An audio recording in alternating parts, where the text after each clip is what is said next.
Welcome to the inaugural episode of Imperial Reposes. I'm Holden, and I'm here with Simone, and this is going to be a little different from what we usually do.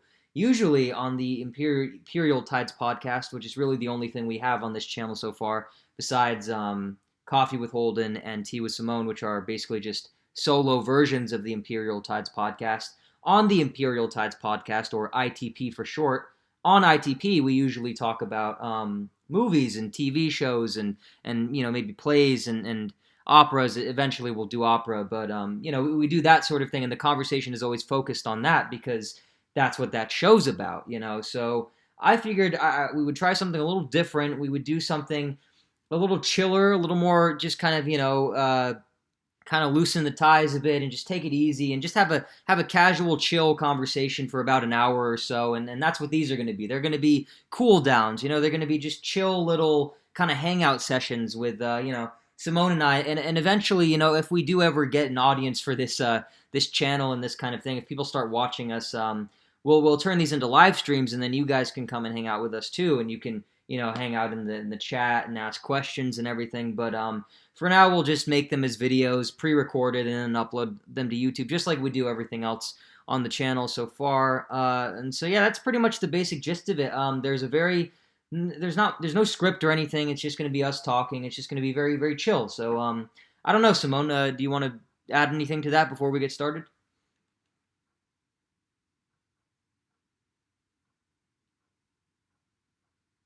Now let's get started. Okay, cool. So, right now I'm playing Star Wars Battlefront 2004, the original Star Wars Battlefront, on the Xbox 360. Although it was released for the Microsoft Xbox, which came out in 2001, and it's pretty good. It's not as bad as I thought it'd be, but it's just a year after, in 2005, they came out with Star Wars Battlefront 2, the original, not the EA one. But this one is it's good. Well, of course, that one's a masterpiece, but this one's not that bad. It's not as good. Not as good at all. You can't sprint, for example. You can't sprint at all. You have to, in order to roll, you have to move either left or right. So you have to. The only way to roll is if you move sideways. You can't roll forward or backwards the way you can in the other game in two. And also, I mean, it's just not. There's some other, some other minor differences too, like the your team's lights for the bases and stuff. They're color coded green instead of blue, like they are in Star Wars Battlefront 2, and and it's also much more difficult. I don't know, like the shots seem to enemy fire. It seems to kill you a lot quicker in this game than it does in the second one. So that's a bit of an issue, and you can't play as heroes either, or villains. But you can't play as Jedi, you can't play as Sith, you can't play as any special characters from the movies. They're just there to help you out. So like right now I'm on Tatooine, and I'm playing as the Empire and playing, but all I can do is I can only play as stormtroopers. I can't play as Darth Vader's here. He's in the game, but I can't play as him. He's just there to assist. So that's kind of a bummer. He's an NPC, which kind of sucks. But for a game, I mean, well, to think that not just a year after they came out with one of the best games of all time, what I would consider to be one of the best video games of all time. I don't know. It's pretty impressive. It's pretty impressive that they went from this to that in the span of just a year. And I'm sure that this game was the reason why the second one is so good. So for that, I guess for historical reasons, I have to give it high praise. I don't know what rating I would give it though. If I had to put a number on it, I don't know what kind of I don't know where I would rank it by that metric. But you know. So what do you want to talk about, Simone? Do you have any topics in mind that you're interested in bringing up today, or I don't know. Where do you want to go from here? I don't know. Maybe let's start some questions. Well, we'll do the activities about like I was thinking the activities we could do like 20 minutes in to each episode, just so we have like a preliminary, just to kind of just back and forth. I don't know. How does that sound to you? Good, but I don't know what should I talk about. I just do the same things that I do before, all the mundane things that I usually do. Well, to start, I guess let's just do an easy question. What'd you do today? You know, what happened today? I'm just working on some performance tests that we need to pass for. I'm doing the last set of exams for this semester, and it's doing well. I'm halfway through it. Well, and how's it going so far? What kind of work do you have to do for it? Um, First, the written words. The written words are set up multiple questions and identification, enumeration, the usual tests. But the performance test, it's all different. You need to make some videos. You need to do some dance performance in front of the camera, and you send it to your teacher or post it on Facebook, and the other things that I usually do. Some art, some protege art, some collage, some problem solving, and this and that, and some essay writings. So you guys have to dance for a grade? Like you have to like record yourselves dancing, and then they'll like give you an A or something if it's good, and like an F if it's bad. I don't even know how she's going to rate those things. She didn't. She didn't send us the rule. I don't know if she's using the rubrics. All she do is laugh on her videos. Oh, well, why does she make you dance though? That's just so weird. I don't know. It's like why can't you just like do something else? It's Like not actually hers who wanted us to dance. It's it's mandatory. It's given by they're just following um the workloads or the set of works that the Department of Education are giving them. oh, So I can't see the point of those. God, whoever's in the Department of Education, fucking telling kids to like dance for grades is just fucking stupid. That's like I'm sorry, but that's like the stupidest thing I've ever heard. That's so fucking dumb. I don't know, like what do you get out of that? Like, why don't they just have you record yourselves like doing 10 push-ups or something? Like that actually makes sense. I don't know. It just seems so cringy. It's like why do you gotta dance for a grade? Like that's like the lowest of the low. I don't know. We did some exercise the previous quarter, the first quarter, and we're now in the second quarter. But I don't know. With actually 10 dance in all that we have already done, 10 dances in total? and 10 different kinds of dances or all the same? um, three types of dance, I guess. Oh, okay. What do you like doing it or is it just like I don't know. How Nah, it's really bad. Those videos are terrible. yeah, how But does I it used to do it with my friends to make it a little bit not so bad, I guess. well yeah, cuz then you're all in it together, I guess, but I don't know like how does it feel to do that? How does it feel to like dance for a grade? Because that's pretty weird. I don't know. That's like that is like bottom of the barrel kind of stuff. I don't know. And then it sucks. I don't know. Oh, We didn't even know. She didn't even send us the right videos to do, or I don't know. It's not even included in the module. Some dances that she's asking us to do.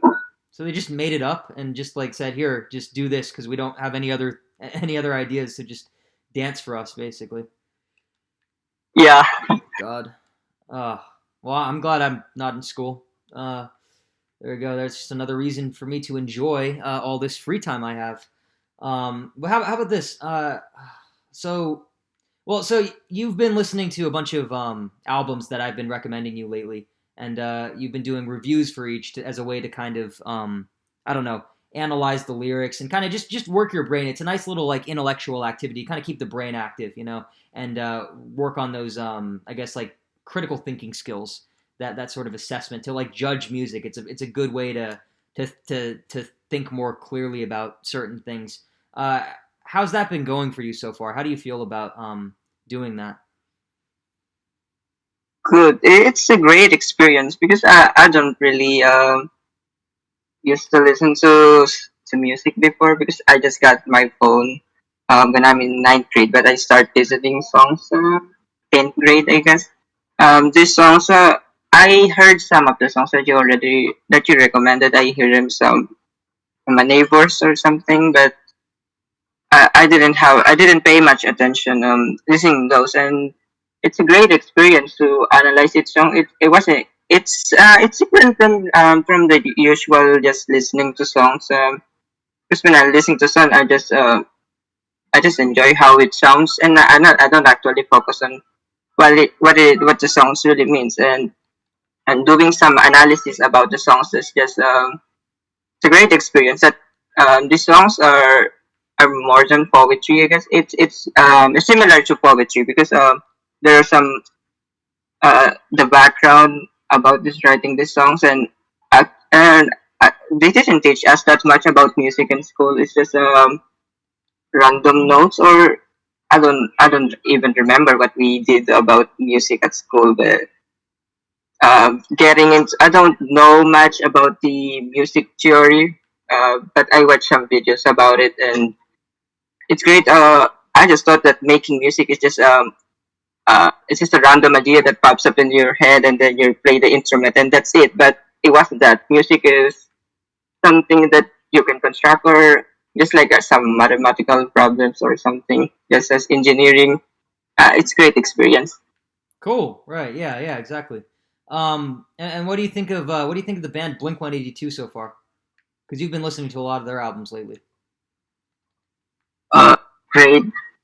I didn't thought that I will enjoy their music because um it's new to me. I guess I'm always saying that most of the things that you recommended are new, or I'm not really used to those kind of things, but it's a great experience. I guess that their songs. Uh, it seems like that they have a different character when they're in band character that make them Blink 182. The Right. character when all and that embodies in their songs, and when you see the Retro Chronicles, I see those two, and yeah, it's I don't know how would I explain how they are, but there's something in them that makes them Blink 182.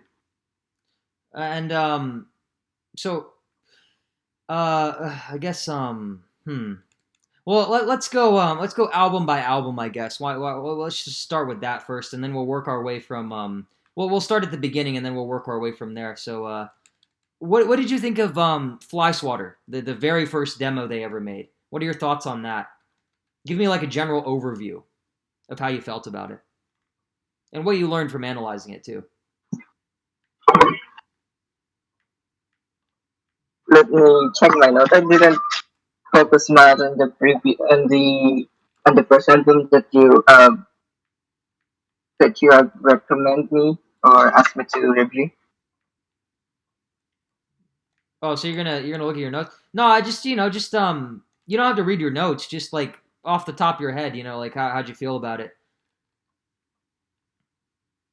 I don't know, but lately I've been seeing some kids from my school, or some they have some big dreams to make a band or something. But yeah, it's just when you hear those things. First, this one is the Flash Horror is their first demo video, I guess. Um, as a friend or something, you will really appreciate what your friends really make or out of their effort, even though that the quality is good. But it sounds Blink. I guess from the beginning, there's still uh, what can I say about the Blink? They have this certain identity, or some, I don't know how can I explain those things about their music that envelopes them, that uh, a certain trait that makes them Blink, or what their songs is all about. So Yeah, they have uh, their own they have their own distinctive voice even from the beginning when they weren't like maybe as experienced as they are later on. Even in their demo, you can tell like when you listen to it. Yes, this is a Blink 182 production, I guess, or something that Blink 182 made. Like this is their music, even in the demo. Is that what you're saying? exactly. That's what I'm saying. Okay, and is that a good thing to you or a bad thing? Like how do you feel about like Blink's identity personally, like not just objectively, but like how do you feel about it personally? Like, is their identity, is that like something that you could get behind? Like, is that are they like the kind of band that you would listen to on your own if you weren't like just listening to it as a way to analyze music? Like, is it something you would like to do for fun, or like I don't know? Are they kind of like, are they that kind of band for you, or are they just, is it a little different?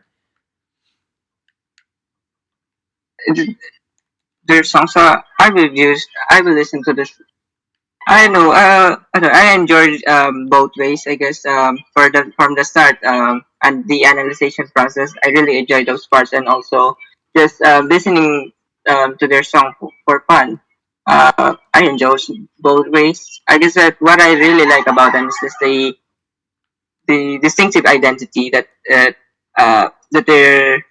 they have in their songs, and the meanings of their songs. That it seems like that when you just listen to it and without analyzation, it's just something. What's the term for this one? Something that's come out of nowhere. What's the term? I don't know. I forgot the term for that one. Well, like spontaneous or something. Not now the what's the yeah, I forgot the word, but it's just something that comes out of nowhere, which is a random idea.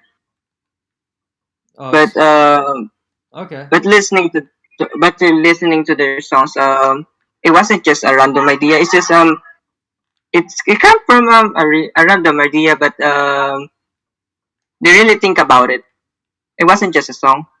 It's just they extra time and effort to do those songs. It wasn't just oh, I want to make a song and then that's it. But they pour something into it that makes it distinctive and make it enjoyable. That's why I like it. So what? Maybe the words like I don't know. Maybe the word you're looking for is like improvisational, or I don't know, like mismatched, or well, I was gonna say spontaneous again, but I don't know. Maybe arbitrary. Maybe like it's just like they just kind of randomly came up Yeah, with exactly. lyrics. Arbitrary. Oh, arbitrary. Okay. So like what, like when you first listen to them, like you think like before you actually analyze lyrics, you like you listen to it and it's like, well, this is just some random shit that they kind of put together to be funny or whatever. But then you get into it and it's like, oh well, no, there is a reason behind this line and that line, and it actually makes sense when you look at it from an, I guess, a more analytic perspective. But just listening to it casually, you can it kind of seems a bit some of the lyrics can seem a bit arbitrary. Is that what you're trying to say? Yeah, yeah, quite, quite. Yeah. Oh, okay. But when you're listening to some songs, for casual, for example, you're just listening just for fun and repeating it over and over. I guess that it come, you understand the lyrics for some after a long time of some playing it because you're not paying that much attention. But the analyst, when you give time from the start before you really uh, listen to the song for fun or for the analysis process, it gave me a greater reason to listen to the songs. And does listening to them over and over again get annoying after a while, or is it fine for you? Is it fun? Yeah, it's fun. I usually listen to songs over and over for a week. For example, a week, there's only 5 songs that I will listen, or an album that I will listen for a month or two, and then after that, I will change into a different band or song. Right. Yeah. But I'm I, the same way. Yeah. Exactly. yeah, But So do you so we've talked about fly swatter, but what do you think of I guess before that, how would you describe Blink 182 style? Because they do you did say that they have a unique identity, but like how would you describe their identity? Like what is it made up of? because first is their voice. It's different. The different way of singing and pronouncing words or something. and also the instrumentals. Especially that's the most things that I like about their songs. The instruments. I don't know how what's really different with their songs. Maybe the drums Travis plays, and also the instrumental parts. For example, before the song, the introduction of the songs. Oh, okay. Well, and then probably the humor too, right? That's probably an aspect of it as well, because Yes. they crack jokes and stuff at their live performances and all that. So that's kind of part of like their performance, kind of that aspect of it. Uh, Yeah, yeah, yeah. I also like that part because I attended one concert before when it seems like that they're not that confident when we're talking to the audiences and those parts and the transition to the next song. oh, okay, cool. Um, so how about this? You like the instrumentals, and the instrumentals are cool. That they're also one of my favorite aspects of Blink 182's music. But what I want to know is, can you tell the difference between Scott Rayner, the original drummer, and Travis Barker, the one who replaced him? Like, can you tell can you tell if one is better than the other, or if they play differently, or anything like that? Have you noticed? Yeah. Travis plays more complicated drum. He plays more complicated notes. Oh, I don't know what the terms that I should use about it. Uh, Much more complicated and much he's expert on what he's doing. That's what I noticed because in the person that first did my videos, the drums it wasn't that it wasn't the thing that will caught your attention. Because in the previous reviews, for example, the enemy of the state, or take off your pants and jackets off. Uh, you will really notice at first hand when you listen to it. Before doing the analysis, you will notice the drums. Oh, so It's a lot of people it bring stands up the out. drums. A lot of people bring up the drums as like something that kind of stuck out to them in particular with those two albums, Enema of the State and Take Off Your Pants and Jacket. Yeah, I really like those parts. Oh, okay, cool. And so you would say you prefer Travis over Scott though, if you had to pick one. Yeah, yes, definitely it's Travis, but I haven't heard that much about Scott's playing, so I don't know if it's a good uh it's a good choice or something, or choosing Travis over Scott because I haven't heard much about Travis, but I Scott Travis is much talented or something. Yeah, but Scott was the one who played everything from Fly Swatter to Dude Ranch. So you've listened to more Scott than you have Travis actually. Yeah, I didn't notice that, but Well, so I guess those that kind of says everything you need to know, right? Because I guess it wasn't particularly memorable for you in that case. exactly. I didn't even notice those the drums on those parts. I noticed them when listening, but it wasn't something that will stuck into you. You really like or something. But the drums in Enema of the State and Take Off Your Pants and Jacket, they stuck out to you. And did they stick out to you before you read other reviews of it, or did it happen on its own? Like while you were just listening to it for the first time, like you noticed like, oh, these drums are pretty, like this is some pretty good shit. Like this is a lot, this is much better than what happened in the other albums or whatever. Like it was like it was just there. I don't know. Uh, Yeah, yeah, exactly. I haven't read much about Travis drums. I haven't read reading from some sources on Genius. They didn't even mention them. They only mentioned Travis once or twice. oh, okay. Are the reviews on Genius helpful, or are you like worried that they'll influence the way that your review is when you go to write it? Yeah, they're helpful, but I guess that I need to read them right after I read my analysis because they already told everything about the songs. It just might spoil what I'm. thinking about the songs, the initial analysis. Well, you could just do it in an initial impression section, like on that template I wrote. It's like you do the initial impressions without looking up anyone else's thoughts, and then you can read the other people's reviews when you do the track by track analysis, because that's fine. That's just collaboration, so that's nothing. There's nothing wrong with that. But just the initial impressions. The point of that is to just get the kind of the pure response before anything else. You know what I mean? So you get both, but yeah.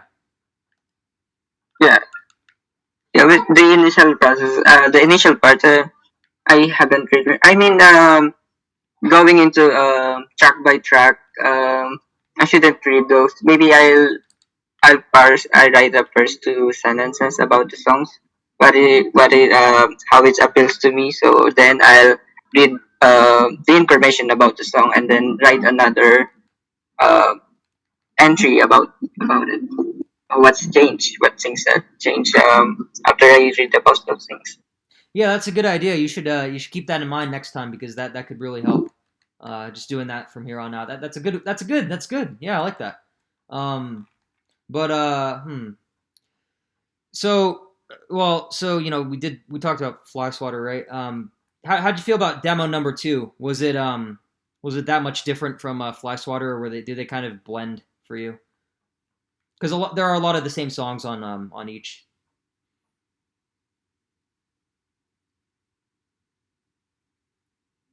Demo number Blink two is demo to Yeah, demo number uh, two is just the second demo. Yeah, it doesn't even have a name. It's just called demo number two.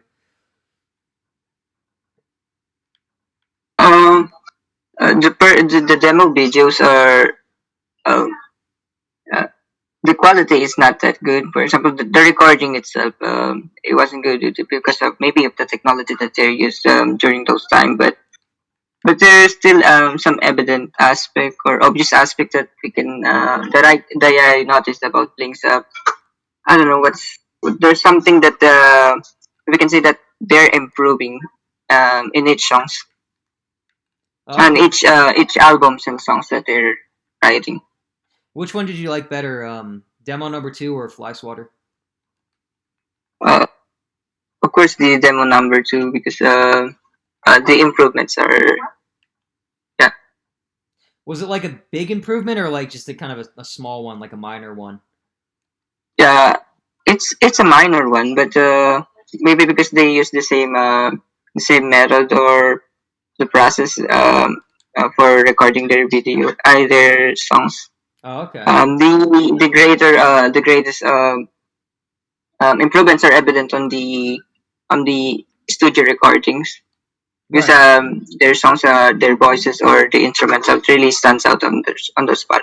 Right, because the crisp sound can actually give it like justice. It actually sounds the way that it should sound. That makes sense. Yeah. So definitely recording equipment is a factor to take into consideration when it comes to music and all that good stuff. But how'd you feel about Buddha original? Because I think that's the next one after demo number two is the original Buddha, not the remake, but the not the remaster, but the original Buddha demo. How'd you feel about that one? Because that one has different songs. I like the original the Buddha album rather than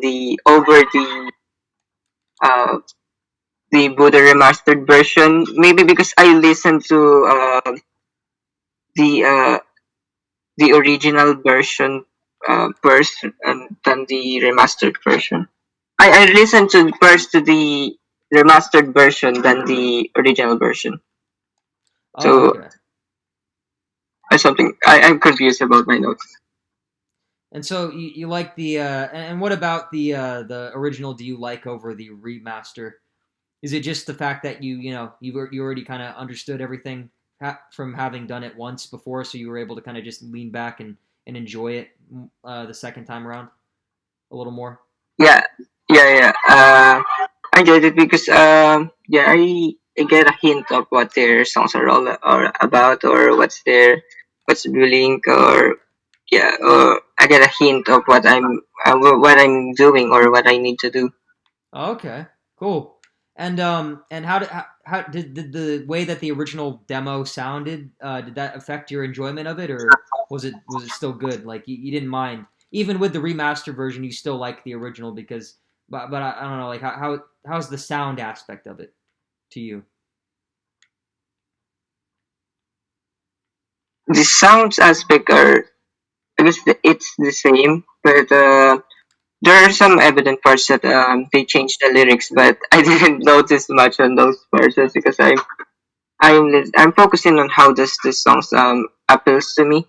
But for me, it's an identical album. This is the original and the remastered version. I can't remember where I guess that there are some songs that they change the lyrics and some songs that they add or remove on this albums. But so But the lyrical changes and the quality of the sound between the two albums, that doesn't bother you. That doesn't affect the way that you listen to each of them because they are pretty much the same album in your opinion. yeah, mm, maybe. But I focus more on I can't remember what the songs are, but yeah, The songs, Carousel and Carousel, like Fentuzler, Time, TV, all that. it sounds the same for me. The songs are the same, but the only the things that sets this that I choose the original version than the remastered version is that I have much time or I gave much effort on doing the analysis for the original version than the remastered one. Okay, so sound overall, it's not a factor in your verdict when it comes to this particular, I guess, well, verdict. Uh, I think so.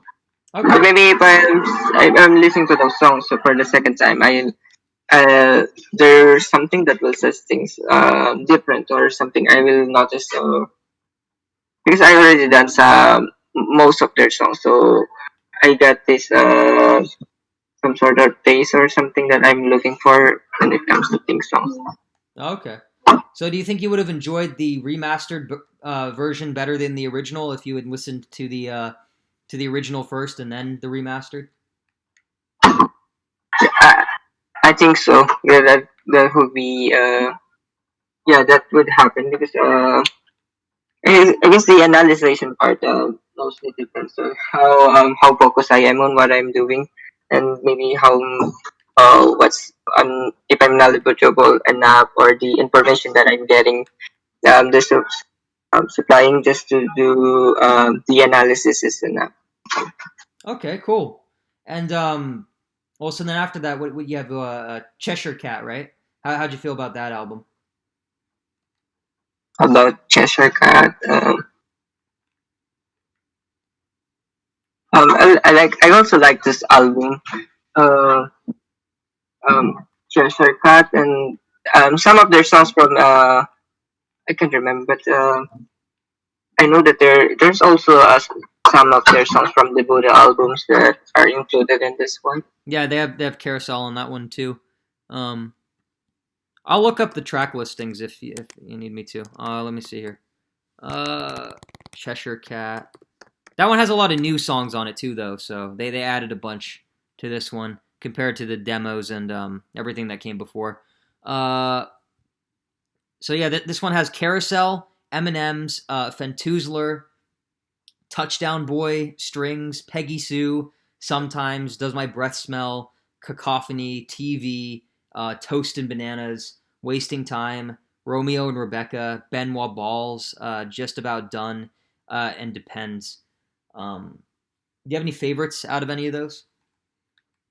The first, I like the TV and wasting time, and also carousel. What about them appeals to you? What is it? I listen. I know that those songs are some of those songs are already included in the Buddha albums or the previous albums that I reviewed or listened to. It's just listening over and over to the songs, it makes me understand or feel what made it appreciate these songs more. Because of the studio quality, because it's their first studio album, so it sounds better. Yeah, yeah, the quality and also the that's really one of the main factor that makes their songs interesting through the span of the years. Are there any songs that you don't like from these early albums? Any of the joke ones that just don't really like that you don't really enjoy? Maybe the valuables when I listen to the song, but listening to the songs again after the analysis is just after all the other songs that albums that I review, it's just I get the humor of the songs. Does it make you like laugh, or is it kind of, I don't know?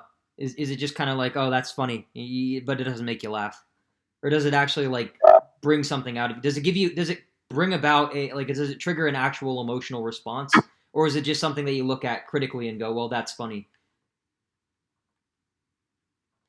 Maybe I just the usual reaction that I have. What's the usual reaction that you have?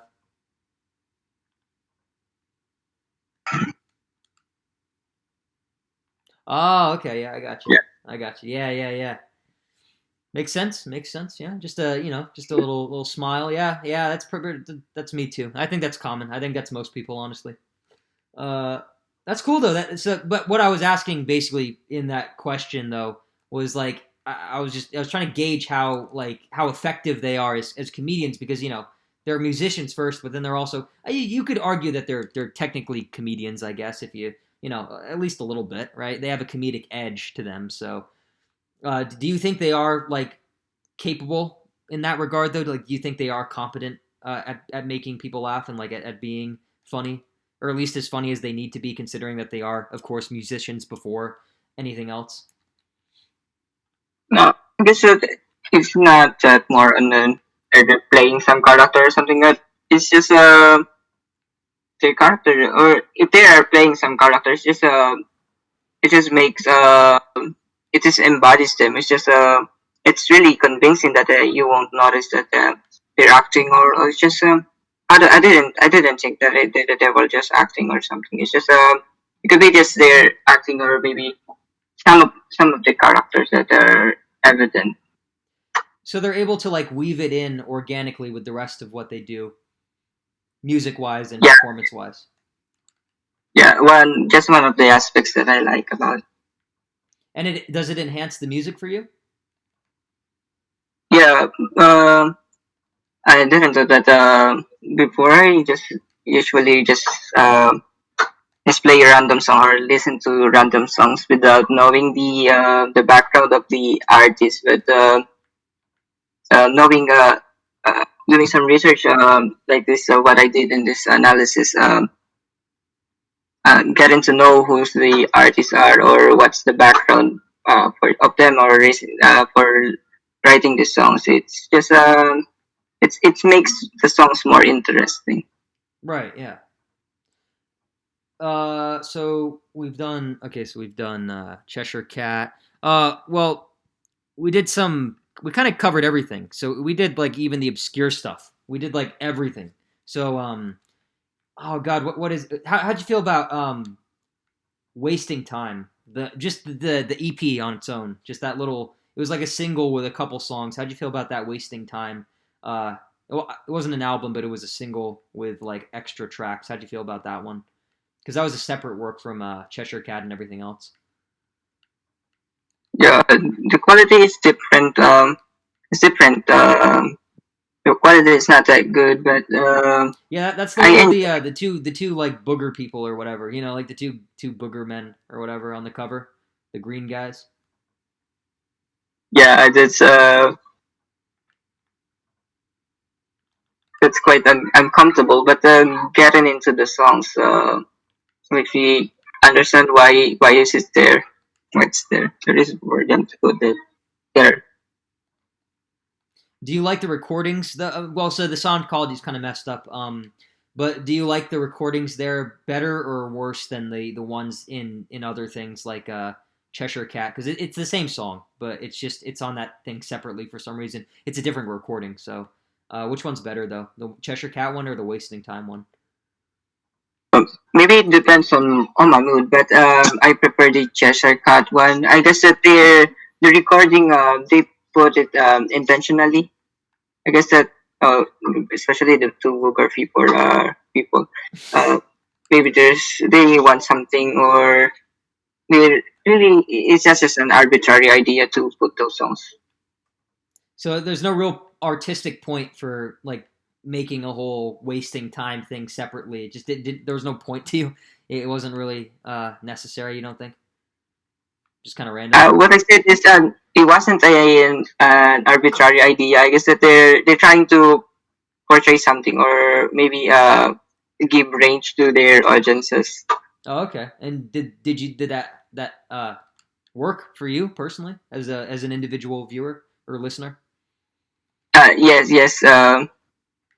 Yeah, as the songs introduce another album or their songs, it's just it gave me range or what to expect or what should I look for or what should I appreciate about the songs.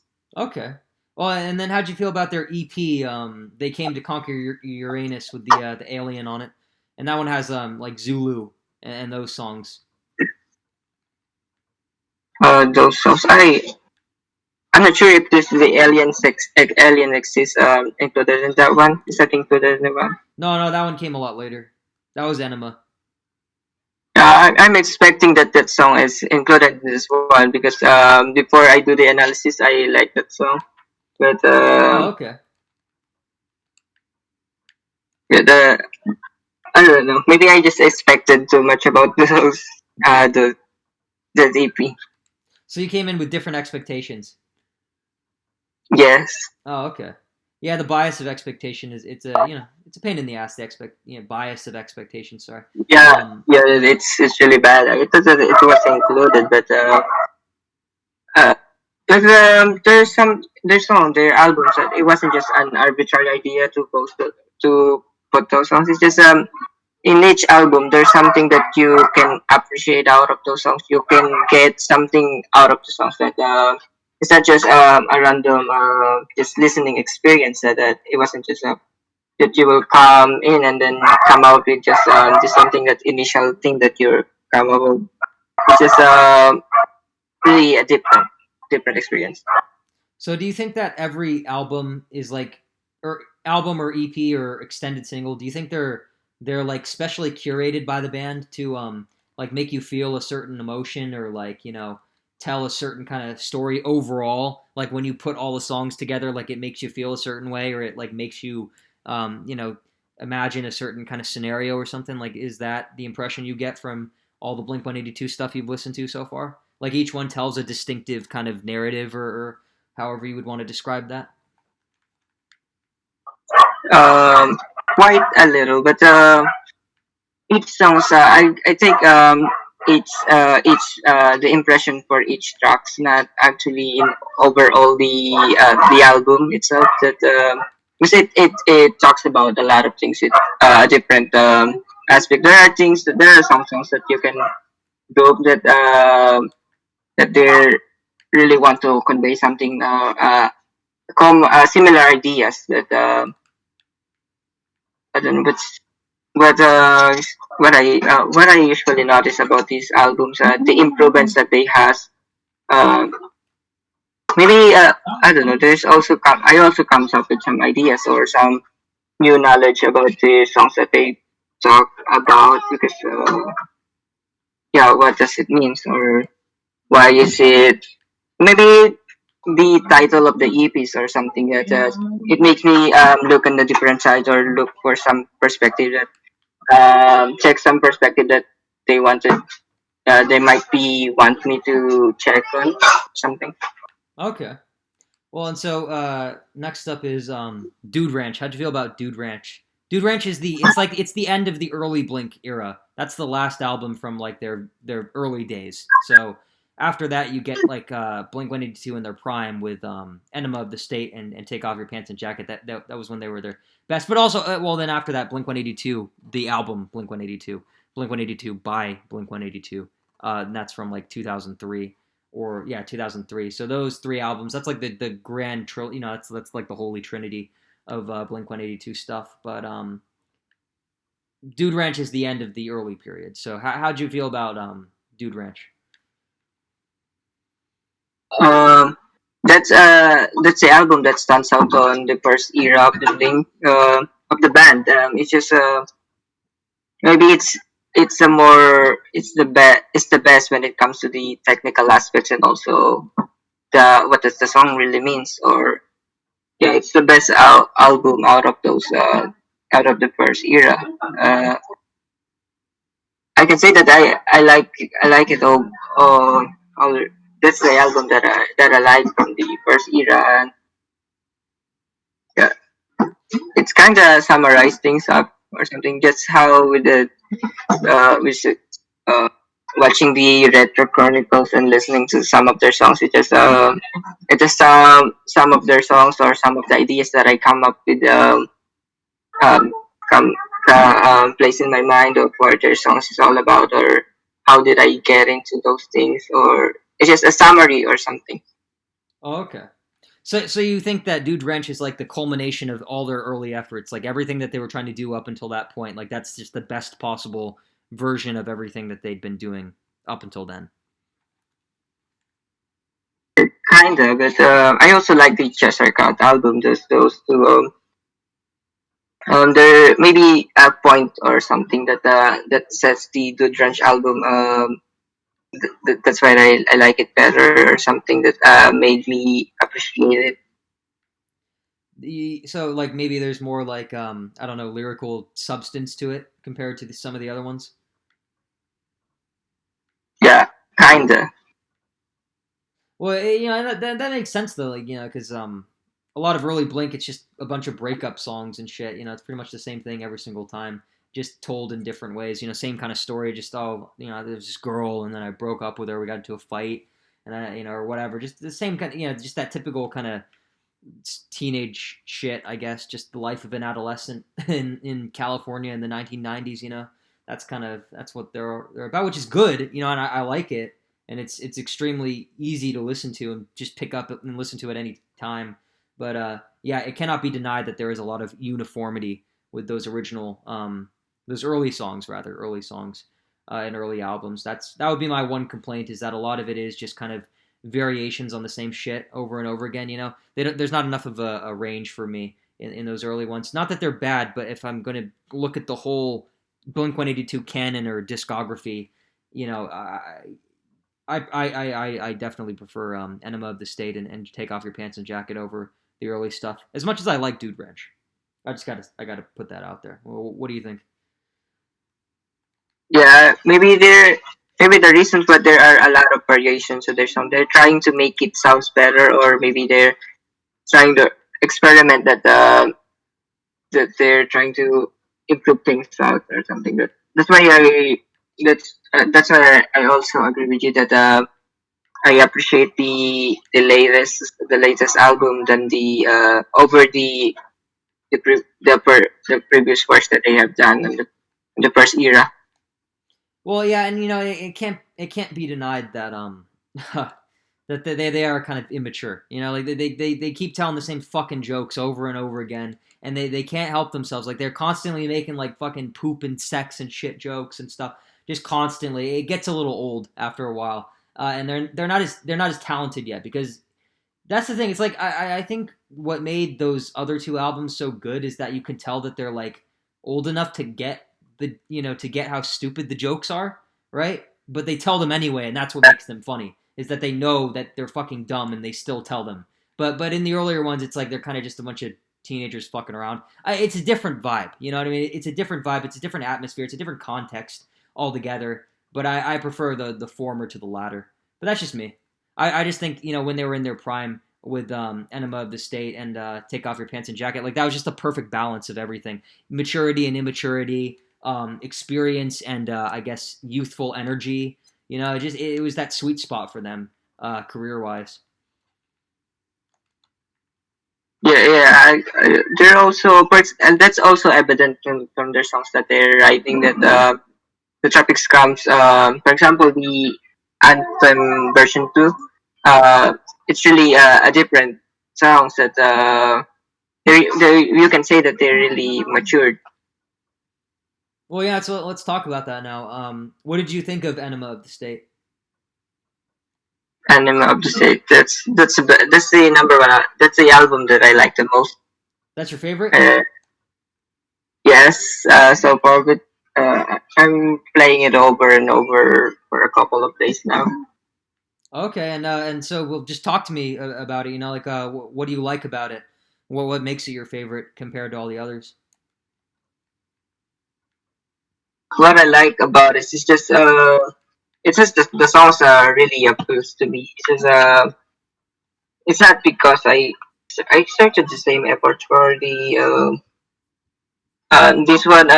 I put a lot of efforts to understand the songs or maybe get into what they're really what it is all about. I appreciate the instrumentals and just to say that it has some titles. It gains a lot of titles during the times that it was released. And that's also one. Not actually one reason. It's just the improvements is really evident to this. Okay.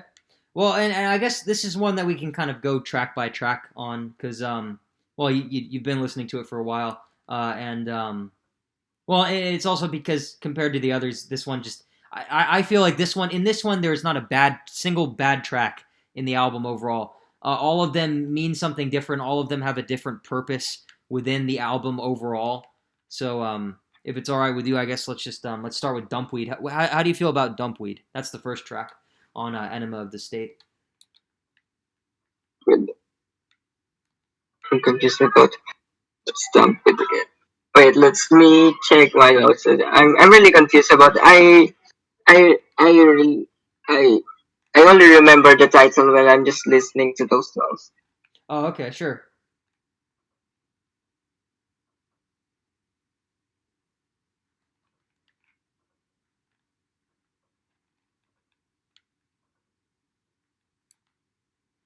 Okay. Well, let me just. I guess while he's doing that, I can just talk about nothing. I don't know. What do I have to say? I'm on the Hoth mission on Star Wars Battlefront 1 2004, and it's the same Hoth as the one that they have in Star Wars Battlefront 2, but the only difference is that again it's just hard as fuck because you get killed in like 3 shots, and it seems like the bullets follow you everywhere you go. Like you can't really, no matter how much you dodge, it's like the bullets like or not bullets but whatever energy blasts or whatever from the blasters. The shots from the blasters, man, the blaster shots they fucking trail you. You can't get away from them. It's like I don't know. It's like this game would not be as difficult as it is if it weren't for the fucking mechanics literally working against you. The gameplay mechanics are your enemy in this game. You are so severely handicapped by the fact that, for one, you can't sprint or roll properly. That's like the main issue, obviously. Um, but then also just the fact that well, also your jump isn't very good because you can't run to get like to get it going.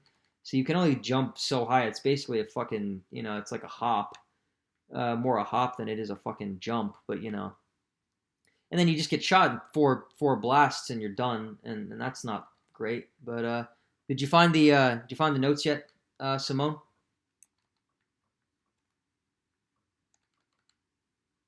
Oh, I guess not. Okay. Yeah, just let me know when you find them, and then I don't know how to prepare for these things. They just kind of happen. All right. Well, so I guess I'll give you a play-by-play of what's going on in the game. Fuck. What did I eat today? I had a whole bowl of pastina, or it wasn't pastina. It was something else. It was like one of those dot pastas, like with the little circles, little beads, little beaded pasta, and I put chicken broth in it. I put a whole thing of chicken broth, and I put the whole package in, and surprisingly enough, it actually well the fucking broth got all dried up by the pasta itself when it expanded and like pretty much swallowed all the broth. So it wasn't a soup. I usually have pastina as a soup, um, but I don't mind it dry either. And well, that was the thing. That was the interesting thing about it this time around. It was actually not as dry as I thought it'd be, despite the fact that all the broth had been sponged up, soaked up by the pasta. It was like it absorbed it, but it was good. It was like it absorbed the moisture as well, and so it was like I don't know. It was really good to eat. Like it was probably the best bowl of pastina I've had in a really long time, and that's interesting because I have like dozens of bowls, like a month because I have a terrible diet and all I eat are fucking just starches and just whatever, just what are they called? God, like uncarbohydrate, whatever carbohydrates. Just a lot of carbs, a lot of useless carbs. I think I forgot what the fucking term is, but yeah, just a lot of crap. But I enjoy it very much, and I'm perfectly happy with my diet as it stands now, and as it has stood since I was fucking 15, if not earlier, really all my life. But I don't gain weight, so it's a great thing. It's one of God's gifts passed on to unto me, onto and unto me, I suppose. I'm just lucky when it comes to that sort of thing. I'm very blessed in that department, as they say. Did you find the notes you were looking for yet, Simone? Yeah, yeah, I found it. What I like about this song is just not like really the number one song that I like about this, but it offers something different. It's just What? especially the lyrical, the chorus part and the girl that I can train or something. It's it is what makes this song different. Makes this song maybe that's the number one aspect of the songs that I like is first the lyrics or I need a girl that I can train part or and also the introduction. It just a sets up the mood or something that oh what should I do as a uh, or what's about to happen or come from my head or something. Why do you think? What do you think he means when he says that he needs a girl he can train? Like that's kind of it's it's a little strong, a little bit of a strong sentiment to have. Why do you think he makes it? Maybe I guess that it summarizes the first era of the thing that all he has is just breakups over and over again, and it's some random issues with the girl. It's just something that he doesn't want to be alone, but it seems that staying in a relationship just to make the feeling that he's not alone. It's just he need to he need to tame the girl or something that I need a girl that I can train or something that he can control the girl at all times or most of the previous songs of the random breakup songs that they write. That's the only possible way to make things better. Right. Well, obviously, he exaggerates it for comedic effect. But do you ever feel that way sometimes? About like the girls that you try to date or the girls you talk to or whatever. Like, do you ever feel like, God damn, like I don't know, No, or just people, not I'm, just girls, but people in general, I guess. I don't know, but I know when to cut conversation with people. So maybe I just ignore them. They don't really matter. There's something that I'll do to tame them or something that so I guess that I'm doing what the lyrics is talking about. Well, and how do you do it? What are your methods of taming? Uh, maybe bringing up some topics that they're interested in, or to save to change the mood, or to change the what were the topic that they were having a debate on, or what's the context of what's really happening. Oh, okay, so you take the diplomatic route, but what happens when that doesn't work? What happens when you do that and shit doesn't change? Where do you go from there? It's just a moment of silence. Awkward silence. Yeah, it's always fun. Uh, Yeah, that's the only thing that I can do in this situation. yeah, makes sense. So we've all been there. So now, what about the second song? Don't leave me. What do you think about that one? Another breakup song.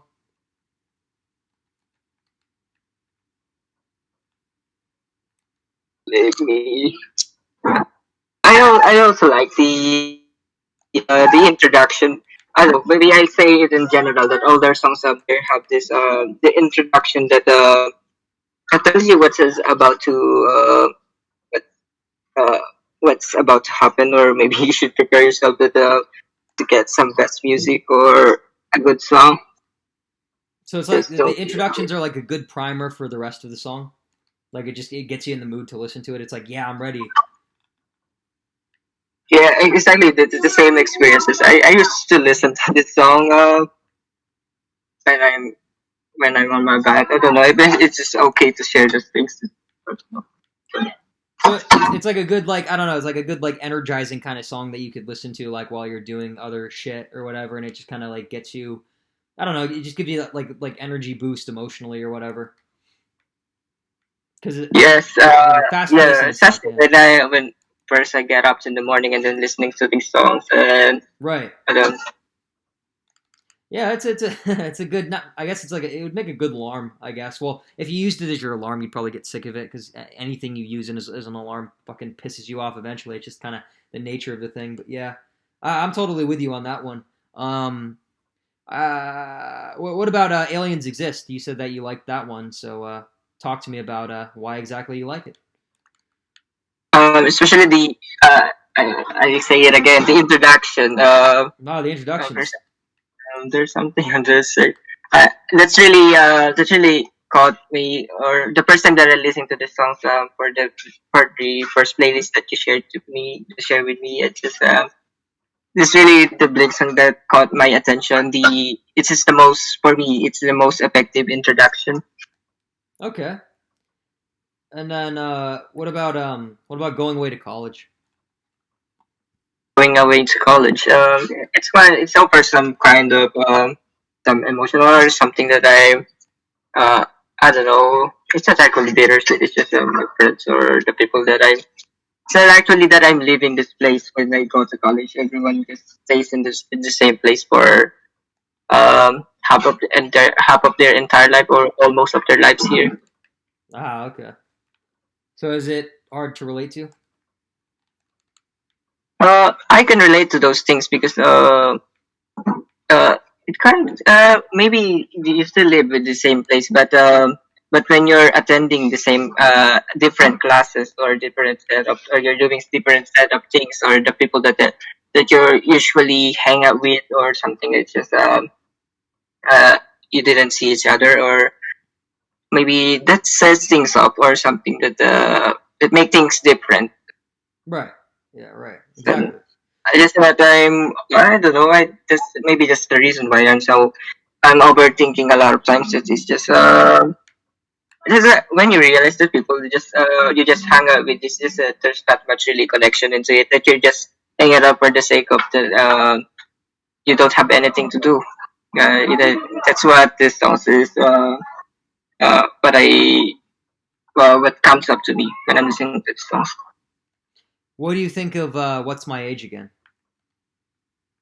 What's my age again? It's just I don't know when people should act on their age. I don't know how do people should act on their age, but I feel like I'm immature listening to these songs, or maybe I just or maybe notice about other people that for example, my sisters, how they act, or yeah, maybe it kind of thinks of the people that how they act, but I also think of myself or how the fact that I act or how messed up I am.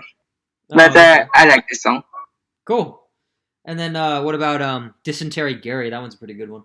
Dysentery Gary. Tristan Tarigari is just I don't know. It just this is different, but it's just I smile all the time when I'm listening to this song. It's kind of the same reaction that I showed later earlier. Right. Yeah. Yeah. It's a pretty good one. I like it. Well, and then that one's a completely different one from the one that comes after it. Complete shifting of gears with Adam's song. How do you feel about Adam's song? It's like the complete opposite of that.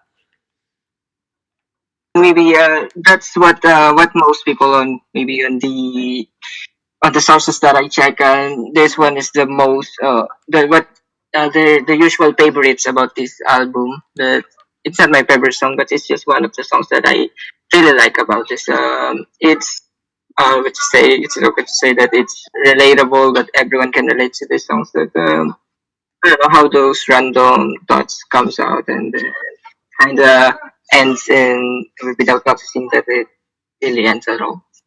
Yeah, that's one of my favorite Blink songs. It's just really, really good lyrically, and they pulled it off. Like they showed people like, hey, we can be serious sometimes too, and I like that about it. What about all the small things though? That one's optimistic. Right after, I mean, well, Adam's song is optimistic, but then it leads right into all the small things. So then you get the real like upbeat kind of positive, good time kind of mood with that one. How do you feel about all the small things? I also like the song and listening early in the morning. It's just the move song. It's just ready your mind or body or what you're going to do or yes, Right. whenever you feel or something. Yeah, I like that song lyrically and all that, but I just don't really listen. Like, whenever I listen to the album, I tend to skip that one. That's the one that I'll skip, and maybe that's a controversial opinion to have, but I just it just doesn't sound that good to me. I don't know.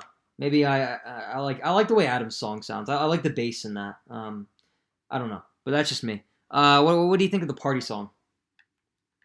The party song. I like this when it's included in the Urethra Chronicles. I like this part of the song. I didn't like it that much when I'm doing the analysis part, but getting into the Retro Chronicles made me appreciate this song. Yeah, I like how fast he can sing the lyrics in that one. Well, I guess he doesn't sing them; he kind of just says them. But I like how fast it is. I don't know. He pulls it off pretty well. What about Mutt? That's another one. It's another good one. Whole song about sex, just about people fucking. Yeah. The number one thing that I like about the songs is just the one part of the lyrics about she's been waiting for more and then she's just trying to score, and that's the only thing that I can remember about that song. Yeah, I like I the way also he. like the Yeah, instrumentals, but yeah, it's just I don't know. I like those parts when listening to the song. yeah, I like the delivery of those lines too. Those are pretty good. Um, what about Wendy Clear? This is probably out of all the songs in this album, this is the one that I like listening to it, but I know it the least, I guess, if that makes sense. I like listening to it, but it's out of all of them, it feels like the most minor to me, anyway.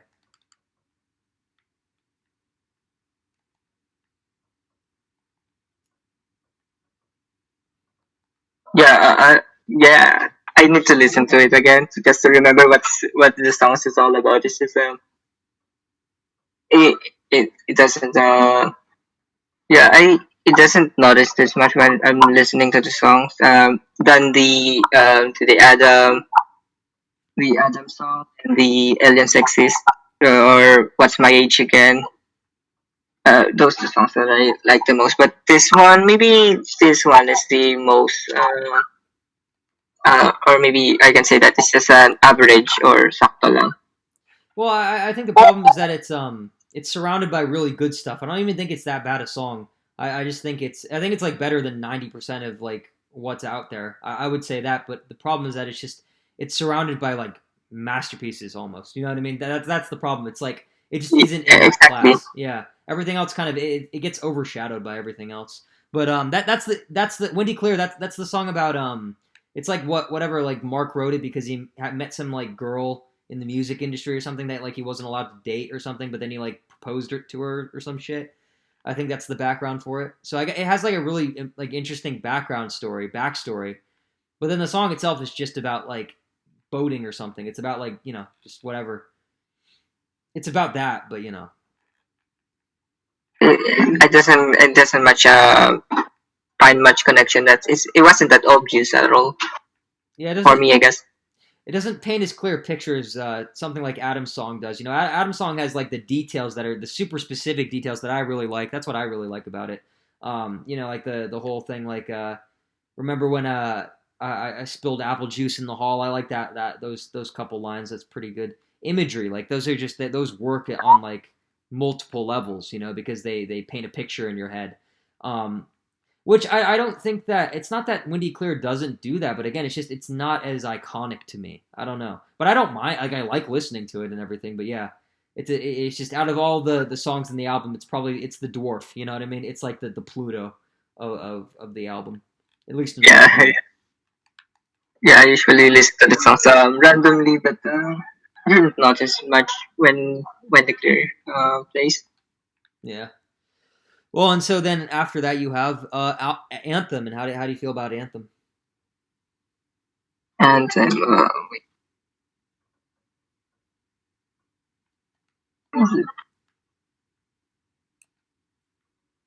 Which is technically Anthem Part One.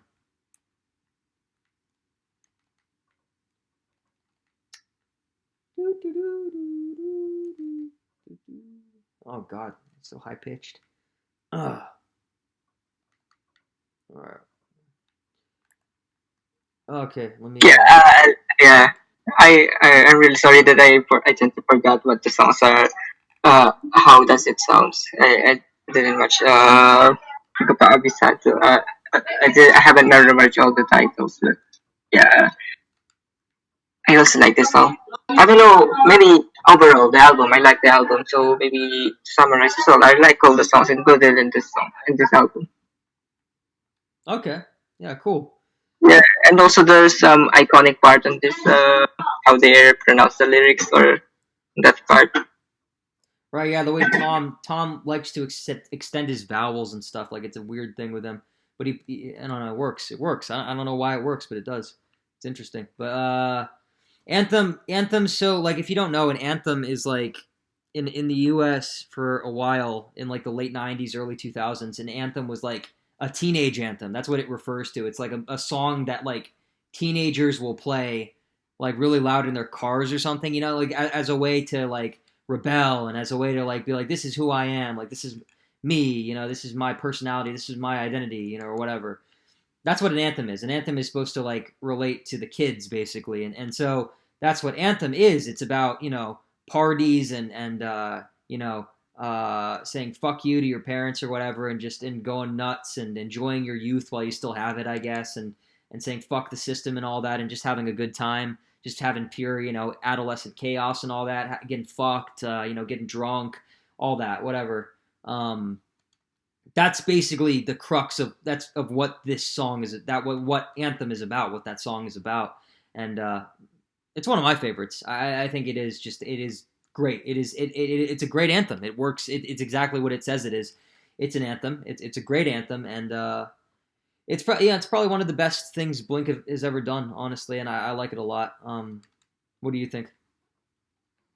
Yeah, can relate much on the things. For example, things that are included here doesn't really happen that much to me, or I didn't think of doing those things. But getting into the background of Blinks is just yes, it's something that you can appreciate. It's not actually that, for example, it wasn't connected to you or something. It's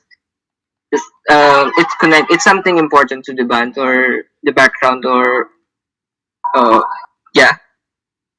Well, yeah, but I haven't really been to like parties that are that fucking crazy. It's more just it's like symbolic. You know what I mean? It's symbolism. It's like a movie. Yeah, It's like they exaggerate yeah, shit in a I movie. get it. I get it. That's also one aspect. That's what I like the song. Right? Yeah. Yeah. Exactly.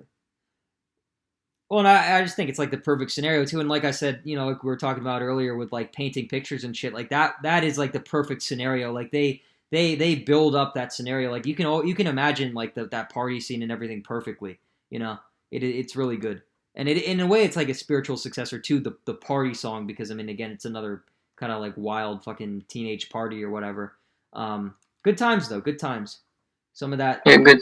excitement kind of rubs off on you secondhand, even though you're just listening to it, and it's probably not a kind of Or maybe situation that would happen maybe anyway. it's a good decision to listen to these songs when you're not in good shape, or maybe you're just overthinking about other things. Maybe you should think of those things that are, the imagery that the songs are trying to portray. Yeah, yeah, it's good old like melodic escapism. So yeah. So how do you feel about the album overall? Do you have any like summarizing thoughts for it for Enema of the State? Yeah, most of this maybe it's a transition to adulthood. Just that's what I think of when listening to all of these songs. Okay.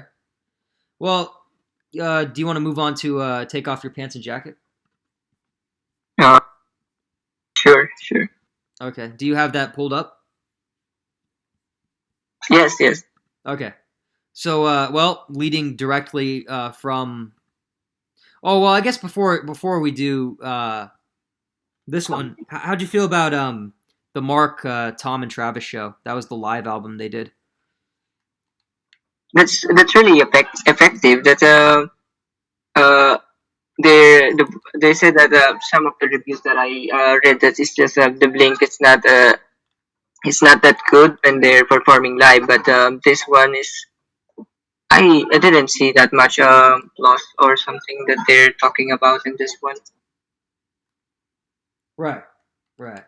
And what was the original song they had? Well, I mean, they did jokes and shit, but or words of wisdom or whatever they called it. But how did you what did you think of Man Overboard? That's the song about their old drummer that they had to kick out because he was an alcoholic. Uh, I feel bad for him. It's just I really understand. It's just the song speaks for the context at all. It's just what's really happening or what's really happened or why they kicked it up that they it wasn't really the thing that they wanted to do or uh they're still they're not talking much that they hate him. It's just a more of a song for a friend. Right. Uh, do you like it though, personally? Yeah, yeah. Almost all their songs. So there's uh there's something or when you understand what the song is all about, the background is just it makes you understand the things. Even though this in the first or initial part that uh sounds new or it wasn't related to your taste or something. It just makes you adjust or refine your thoughts about it. Okay. Cool. Cool. So well now leading directly into off of Enema of the State into Take Off Your Pants and Jacket. What did you think of Anthem Part Two? And some part two. For me. That's one of the maybe that's the number one or maybe one of the songs that stands out on the album. Is it's really the transition to it's maybe that sets or marks the transition to adulthood. That oh this is adulthood or not exactly adulthood, but the it's not only happened these things not only happened in the same exact things that happened to Tom, Right. but even though maybe when you put not only this just as you said that you create some visual imagery when you're listening to the songs, it's just when you feel bad for him or maybe put yourself into this scenario, it just makes it connection emotional connection about the songs. Right. And it's like to me, Anthem Part Two. Anthem Part One is basically just it's like I see it as like the height of adolescence. It's like the height of those teenage years. It's like this is the best it'll ever be. You peak. It's that moment of like pure euphoria and I guess pubescent apotheosis. The big party, the big the epic score or whatever. Like the the big fuck you to the parents and the system and everything and the adults. It's like we're gonna have fun. We're just gonna go pure off the balls to the walls, fucking off the fucking rails, just pure chaos and it's fun and it's good. But there are bad things to come, and it kind of recognizes that. And then in Anthem Part Two, that Anthem Part Two is about the bad things that have come. The bad things have arrived, basically, and it's about the darker side of adolescence and the beginning of adulthood. It's the end of innocence, so to speak, and the start of angst and pessimism and cynicism. And just kind of the less pleasant stuff, but it's important. And I personally I like Anthem Part Two a lot more than Anthem Part One, and and I also like overall I like Take Off Your Pants and Jacket more than Enema of the State. We can talk about that a little later, but I don't know. What do you think of Anthem Part Two? Besides what we've said already. The Anthem Part Two is just they're much more mature than the part. The songs, for example, the Anthem Part One is just it's just all about the being matured, or it's not actually matured, or maybe some memories from teenage life. But this one, you gotta understand why your parents is acting like that, or the adults, or maybe you got to you understand what's the word, how the words really works, that you can say that how bad it was, or maybe the reason why those things are happening. Maybe you can consider these things. Right. Well, and so what do you think of the next song, Online Songs? Let me check this one. Sure. Uh, it's all about Josie. Yeah, Josie, which is his dog's name, by the way. The fake girl Uh, that he has in his songs, he named it after his dog as a joke, and it's pretty funny. At least I think so.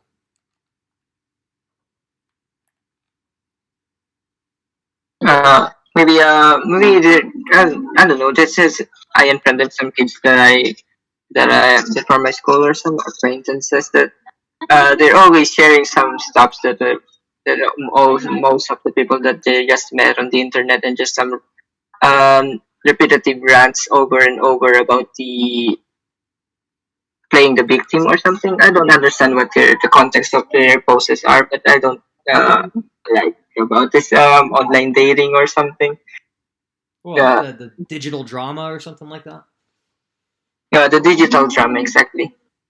Well, what's interesting about this song? Well, this is also one of my favorite songs, just because I like the way it sounds. But this is one of my top Blink 182 songs. I listen to it like constantly. Well, not lately, but for years straight, I'd put it on all the time. This and Roller Coaster. Those are like my top two favorite Blink 182 songs. But of all time, probably, if I had to yeah, of all time, I would say. But Online Songs, it's what's interesting about it is that this album came out in 2001. So the internet was like super young still. It was a pain in the ass to Yeah, use. So it's like it's interesting wasn't that viable at all. this is about the kind of the early internet. It's not even about the internet now. It's like the early internet when it was just like message boards and old shit. Like MySpace.com and that kind of stuff. LiveJournal and all that. It's weird to think of how much things have changed in so little time. Yeah, yeah, exactly. I thought that it was released the previous year. I guess that here in the Philippines, it's just the internet bloom around 2015, or when the Facebook is has come. It's just everyone is on Facebook, and Filipino life is all about it now. That the social medias and everything is just. I didn't know that it was released in 2001. That's good. Yeah. Do you think the internet was better back then or worse? Because if there was less social media, people kind of people would only use the internet really if they needed something, or if they cared enough to use it. So it was a different kind of group of people, I guess. It wasn't just everybody. So I don't know. What do you think? Was it better or worse than it is now? Even if it was like a pain in the ass or whatever, like not even just taking that into consideration, but taking everything into consideration, I guess. Just like how people acted and all that. I don't know. Yeah, it depends upon the place that you grew up with, but I guess that Um, there are a lot of things that to consider when just like before that the internet it wasn't that viable. I guess that the people exerted times for to do some research. Maybe by the time there's still some libraries out here, but now it wasn't some it's pretty rare to have some libraries out here. It's much more everyone is on base things are all based on the internet. But that still depends on how you will use it. For example, this acting that we're doing for the podcast, it's just this one is the good aspect of the internet that we are enjoying right now. Right, yeah, exactly. This couldn't even be possible if it weren't for the internet we have right now. I mean, if we had to use fucking like '90s dial-up or some shit, it would impossible. It wouldn't even happen. I mean, hell, like not even like that long ago, like back in like 2014 on YouTube, you could only upload like 20-minute videos. That was the maximum length for a video. So you would have to break shit up like by 20-minute increments. I remember that. That was a pain in the ass, you know. But now you can upload it pretty much as long as you fucking want. You can upload 10 hours at a time, 24 hours at a time. You can upload a day's worth of video onto YouTube without much trouble, you know, especially if you have a good internet connection. It's just, it's crazy how easy things are now, you know. But, Yeah, yeah. I didn't know about that much from the internet before. All I know to do in the internet cafe nearby is just some play random games, and right, that's right. all. Well, so, Maybe why it. yeah. Well, so does it irritate you though that it took like so long for like the Philippines to like get kind of like to, or at least in your part of the country, for it to like popularize, you know, social media and old, I guess, the modern internet. Like 2015, you know, I'm not trying to sound like a dick when I say this, but it's like that is kind of late compared to like Yeah, you know it's already blooming by 2009. And remember, there's a computer shop oh, okay, yeah, um yeah, yeah, in the apartment that we're living on. It's just it's become much more. It's just everyone gets into it about around 2014 or 2015 because they find it more convenient to use it on their mobile phones because right, using computer or laptop during those times it's expensive. That's a lot of that's expensive for us, and it's kind of expensive also to stay up on the internet cafes. It's just 15 pesos per hour, and that's a lot. And imagine how much time you will spend on the day. And now the um, how you do things on your internet is or your mobile phone is just $1 that it will last for oh, a week or 3 days to 1 week, and you can enjoy as much as you want. cool, Before it's expensive, I guess that's all. right, right, yeah, yeah. No, okay, so you guys are on the same track as everybody else. Okay, yeah, because that's the same story pretty much everywhere. You know, it's like the app compatibility or whatever, the UI and shit was not fully tempered until padded out until fucking 2014, 2015. Well, and that's why everyone's just fucking obsessed with it these days, isn't it? But yeah. Yeah, Uh, it's just right in front of us. Yeah. yeah. Well, now the problem is like trying not to use it. Honestly, that's kind of Yeah, sucks a yeah, little it's the bit. same problems that I had during the quarantine period. Yeah. But if you're productive with it, it can be a very powerful tool. So it just depends on how you use it. It's like anything else. It depends on how you use it. But what do you think of the next track after Online Songs, First Date? That one's pretty good.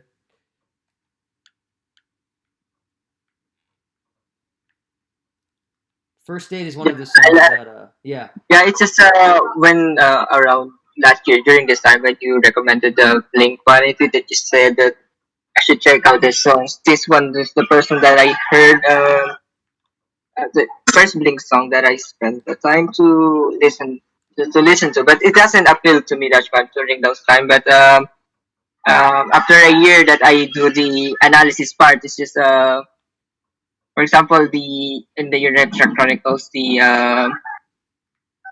behind the scenes of their how they make the music video. It's just it's just this, yeah.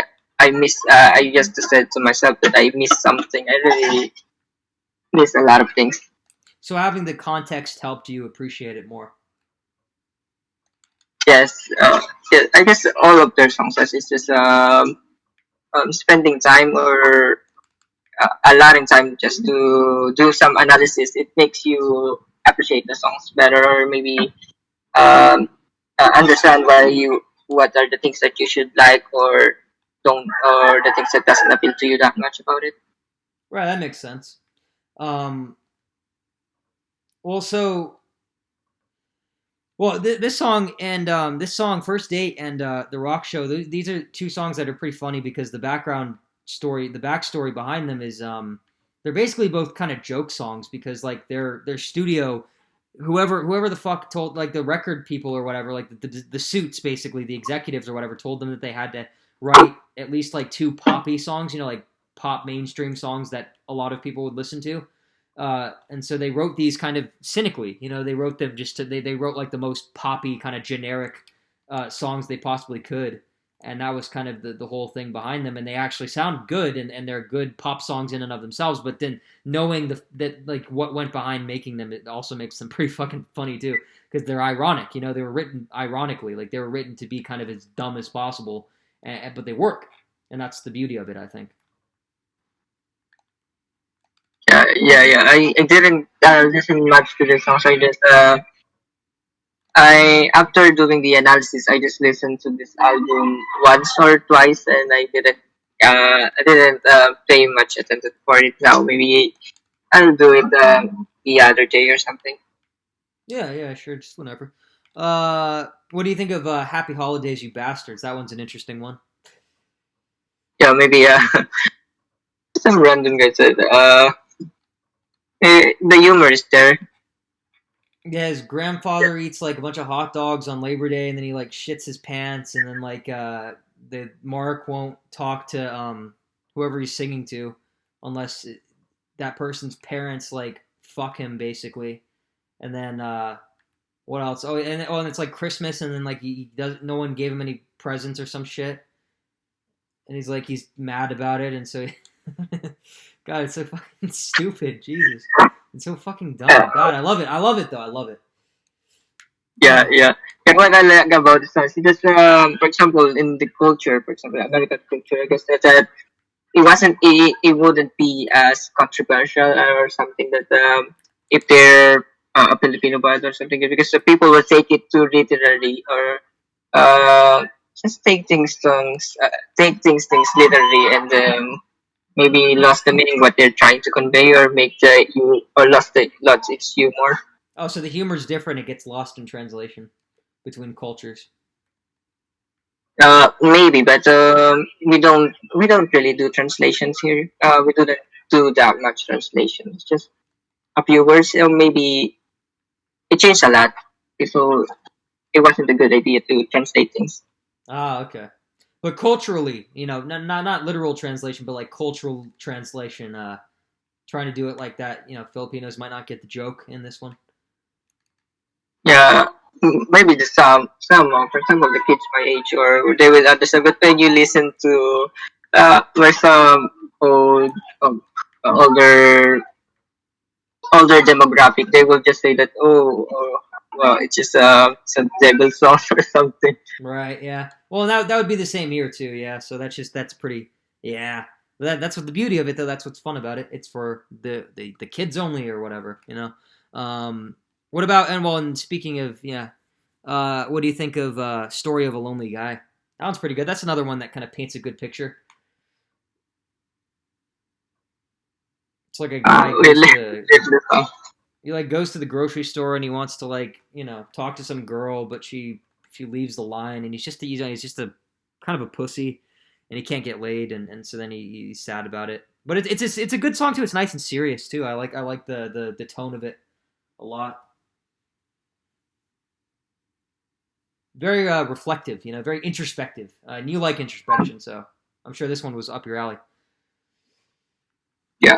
Yeah, I should definitely do another time to analyze these songs. For example, is yeah, to I didn't get much into these songs because I haven't listened a lot of times when after the just like what I did to NM after statements. This one is also good. And just uh, maybe I just maybe losing the chances that you have or something. It's just the visual imagery is there that it's just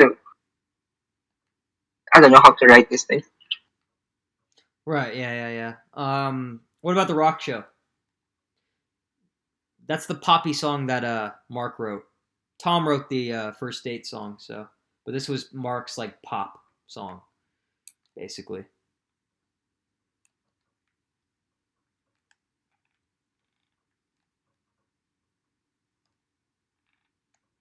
The rock show.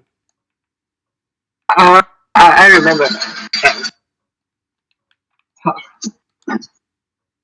I remember it's included in the Retro Chronicles. It's just those iconic things from the music video. I haven't I only seen the music video once, but the snippets or behind the scenes is just that's what I think of when I listen to the song. Oh, okay. Cool. What do you think of "Stay Together for the Kids"? That one's about divorce.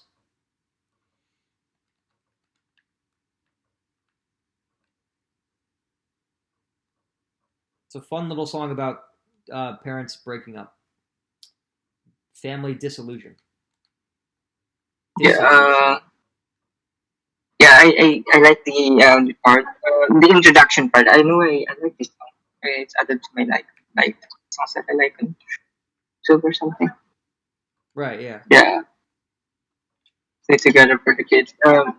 Divorce is not a thing here, but I get it.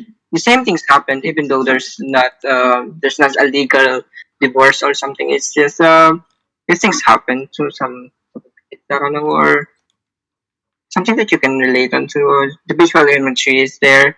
Um,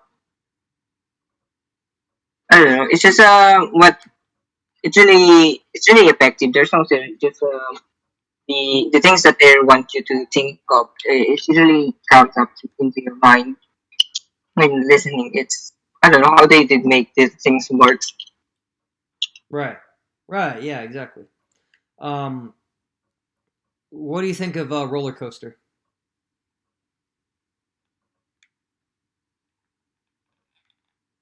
It's another one of my favorites.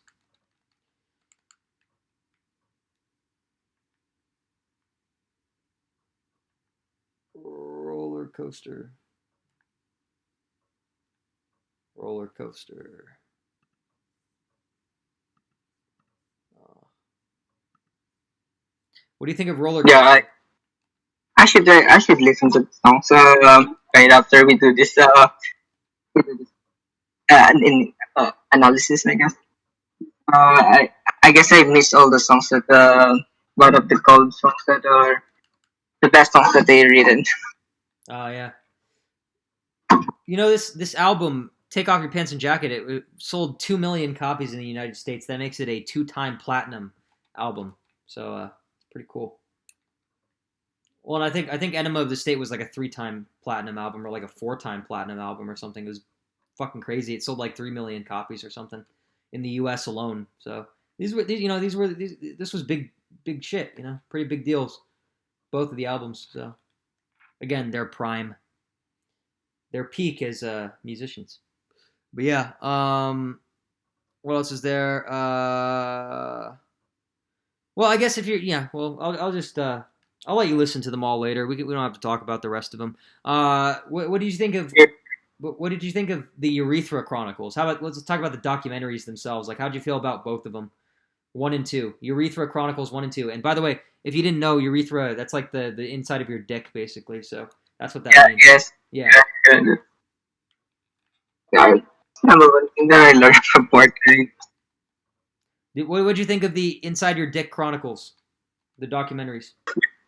It's just I don't know, like the title is just the humor is there. It's just where the first time that I think of that I that I read the title or heard of the title is just kind of look twice again for the meaning of urethra. I guess made me confused or something. It's just part of the humor. Right. Do you like them though? Do you think they like do a good job of showing you like what band life is like or whatever, like behind the scenes of what it's like to be like a musician or whatever? Well, and to be Blink 182 specifically. Yeah, I guess this was my first time to watch a documentary about a band, an actual a documentary or something. It's just random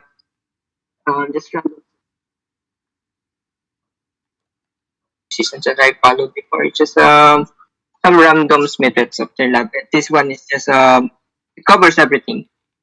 Right. Do you feel like you got to know like the band members themselves? Like, do you feel like you know like Mark and Tom a little, and well, and Travis a little more?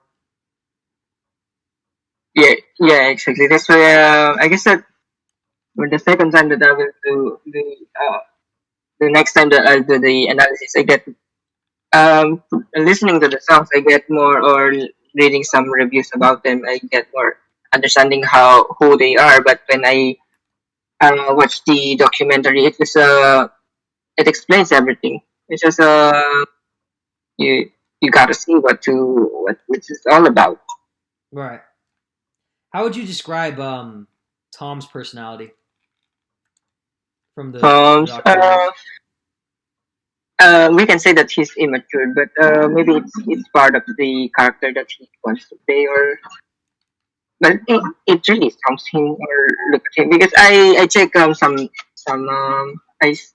he moved to Angels and Airwaves, I guess that he seems more matured, or he looks more matured than this than on the Retro Chronicles videos or documentaries.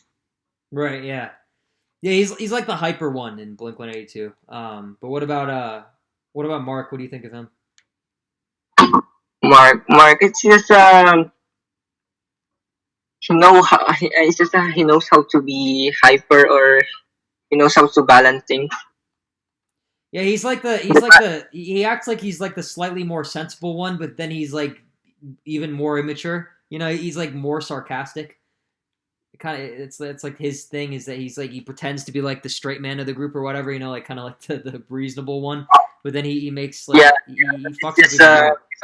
for example, the time that he the pancake mix, or I don't know if you remember that part in the Retro Chronicles too. I guess that's part when he uh throw the for the pancakes around. So it just I didn't expect that he'll do that.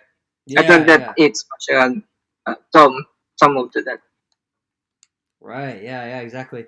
Well, and then what do you think of Travis? How would you describe him? He's really sad, so he's different from the two, but he wasn't alienated or something. It's just the two becomes are too sarcastic, but it's just he's silent or something. But when they're all in together, it's just that you can say that he wasn't alienated or outcasted on the group. But they're it's just his character that he's just silent or something. Yeah, he's like the stoic drummer. You know, he's like the strong, silent type, I guess, of like punk rock. But yeah, he's famous for not talking a lot. But he actually had his own reality TV show and stuff. And he's like right now in like 2021, he's like best friends with one of the Kardashians or something. So I don't know. You know he has like his own. He does his shit. You know, he does his own thing. But yeah, his character is like yeah the silent type though. I guess he saves it all for his drumming. You know what I mean? That's kind of the thing he's going for. But he's cool. It's like he offers, you know, that kind of sobering presence between the chaos that is Mark and Tom. You know, he kind of grounds them a little. That's a lot of disaster if he's another version of the two. Yeah, yeah. Well, so do you prefer one Urethra Chronicle over the other? Is one better than two, or two better than one? Um, yesterday, I guess last night, I'm about to watch again the Red Chronicles to maybe to do the analysis version, but I don't know why I didn't watch it or something. Maybe my schoolwork get in the way. But um, both are good. I like the two. they're great. They give me a background knowledge or who the band is. But the second one is it's much more there's a lot of things that it's covered. It's much more generic or something that mostly all of the things that they're done, especially it covers the behind the scenes of their music videos, and those are the one of the most important parts on their journey as a band, except aside from the concerts. Right. Yeah. Would you watch like Blink 182 concerts in the future? Because they have videos of them on YouTube. Like, would you be interested in doing that? Yeah, I listen to some about maybe two or three or something when I'm doing some schoolwork or just killing time. Are they good? Um, just I guess the how people that they're saying that Blinks is not that good at like performance, but when you're going to concerts, it's not all about how good the singer is. It's just that's one part. It's just you're there to feel the certain feeling of a concert or something. It's just it gives it. It's just I think what I get into the feeling that what you feel in the concert. But it's like just like in the Travis, Mark, and Tom show. Like, Yeah, the Mark, Tom, and Travis show. Yeah, it's about the experience. You know that's what the concert is. It's about the experience. It's about meeting people. It's about the you know the atmosphere of the venue or whatever. It's about jumping up and down to the music or whatever. It's all about that shit. That's what it is. That's the main appeal. I mean, otherwise people they probably wouldn't go. But it's interactive, and that's the thing. And you get to see people. You get to see people that you hear. That you probably listen to a lot. Like you get to see them in person, and it's like they're real. It's like, oh shit, like they actually exist. I don't know. That's part of it as well. Um, no, you don't have to worry about noise or anything, man. These are just the chill. Uh, this is the chill series. So it doesn't really matter. You can just talk through it. It doesn't really make a difference. But yeah. What else is there? That's pretty much it. How about this though? Would you? How about this? After we're done talking, you know what you should do? You should listen to the next album, Blink 182. Blink 182 by Blink 182, the self-titled album. You should listen to it and write your initial impressions down and just start. Like, how does that sound to you? Are you willing to do that? You don't even have to review it track by track yet, but just listen to it once and then write your initial impressions. How does that sound?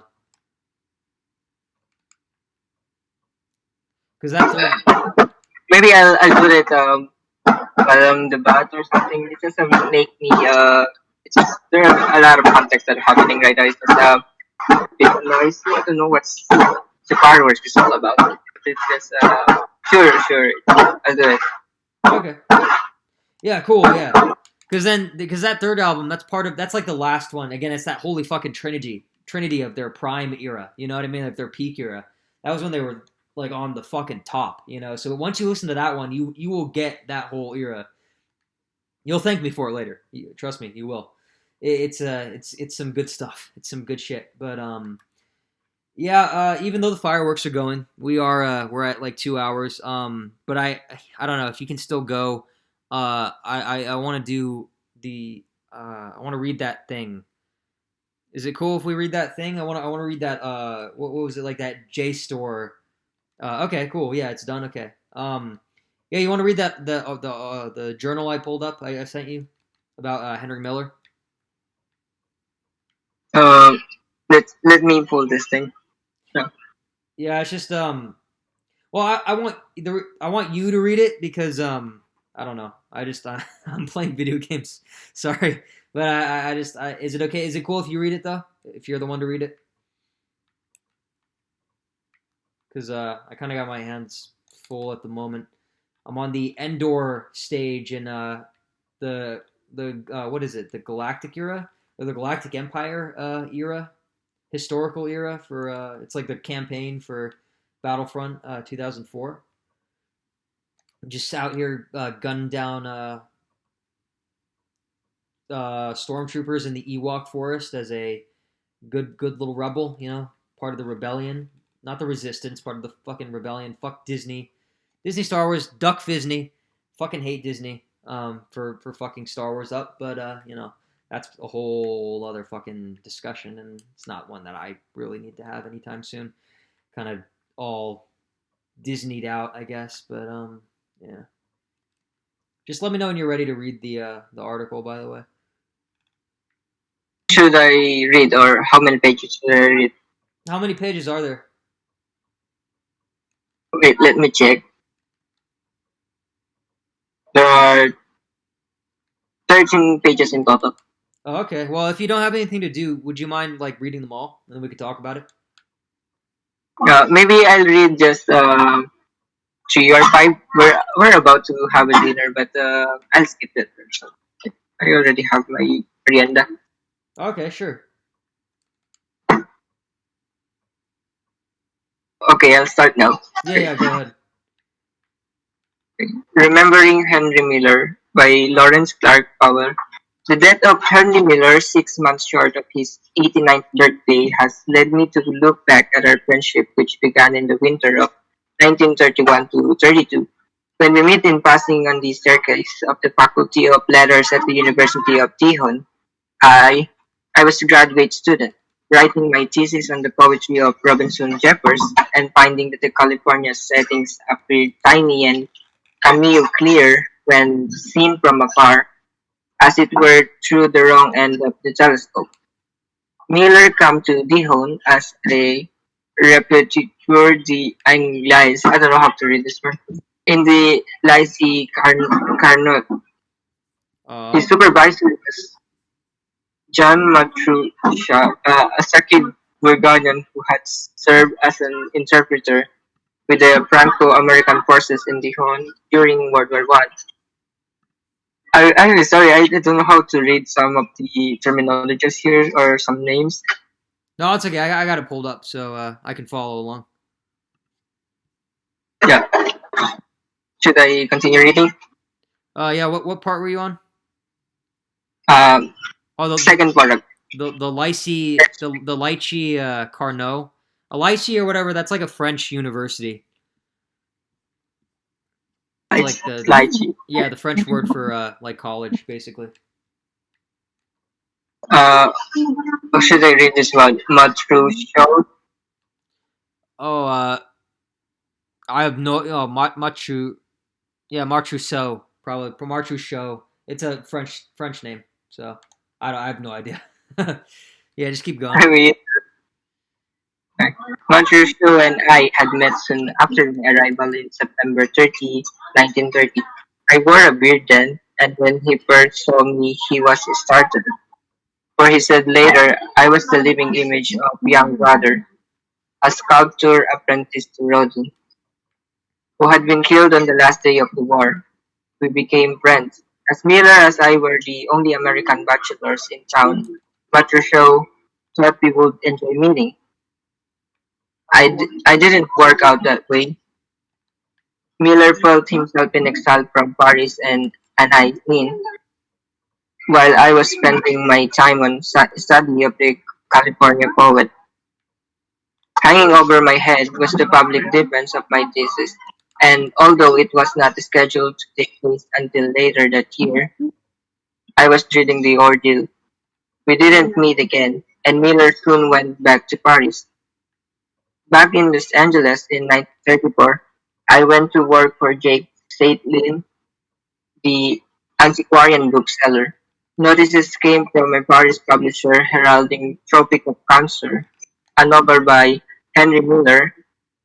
Later I received copy from Monsieur Matruchot, and with it an angry letter denounced Miller as the wastrel. I did not understand what he meant until I read the book with its diatribe against lychee carnot. Unlike my fruitful Lehon residence, Miller's had been bitterly disappointing. Although his book moved me, Deeply, I did not try to convince and outrage, but to show that here was a new work of genius. By 1941, I was a junior member of the University of California at Los Angeles Library staff, sustained by an inner conviction shared by no one else. That if I worked hard and was patient and had a bit of luck, I would eventually head that library. Then one day in the spring of the year that there stood Miller at my desk when he embarked on the cross-country trip that resulted in the air-conditional nightmare. His publisher James Laughlin had urged him to look up Larry Powell, a librarian who had been notorious for reading books and whose library had been the first to place a standing order for new direction publications.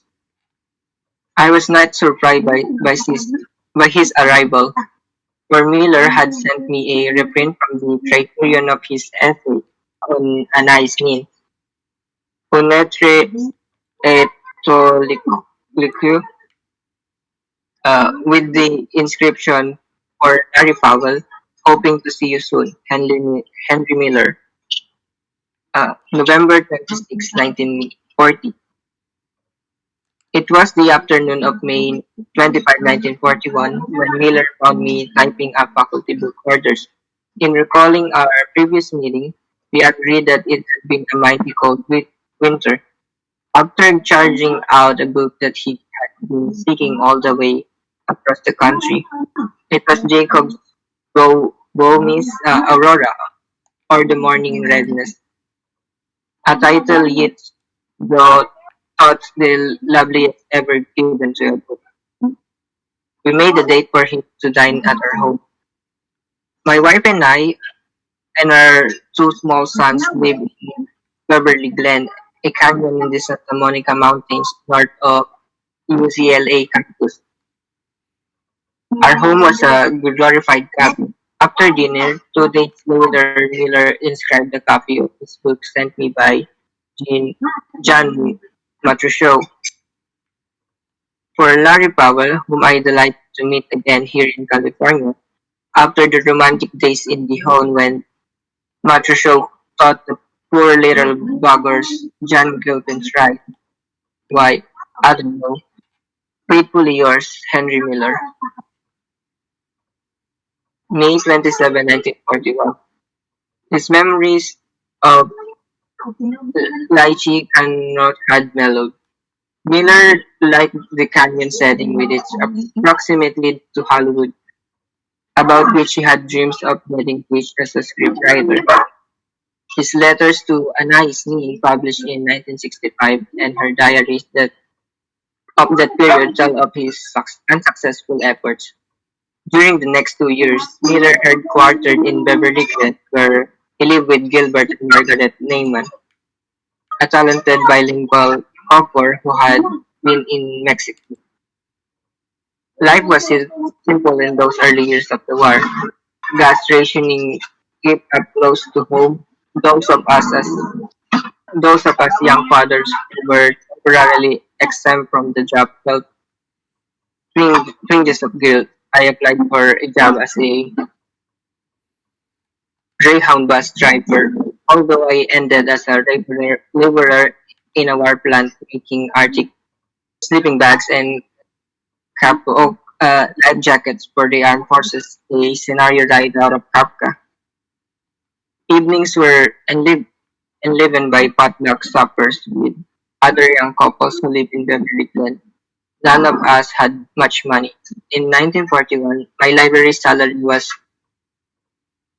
$1,740 a year. Miller's meager income was from uncertain sources. It was not until after the war when he was able to draw on French royalties and in the 1960s when courts cleared his Tropic of Cancer and Tropic of Capricorn for American publication that Miller became affluent.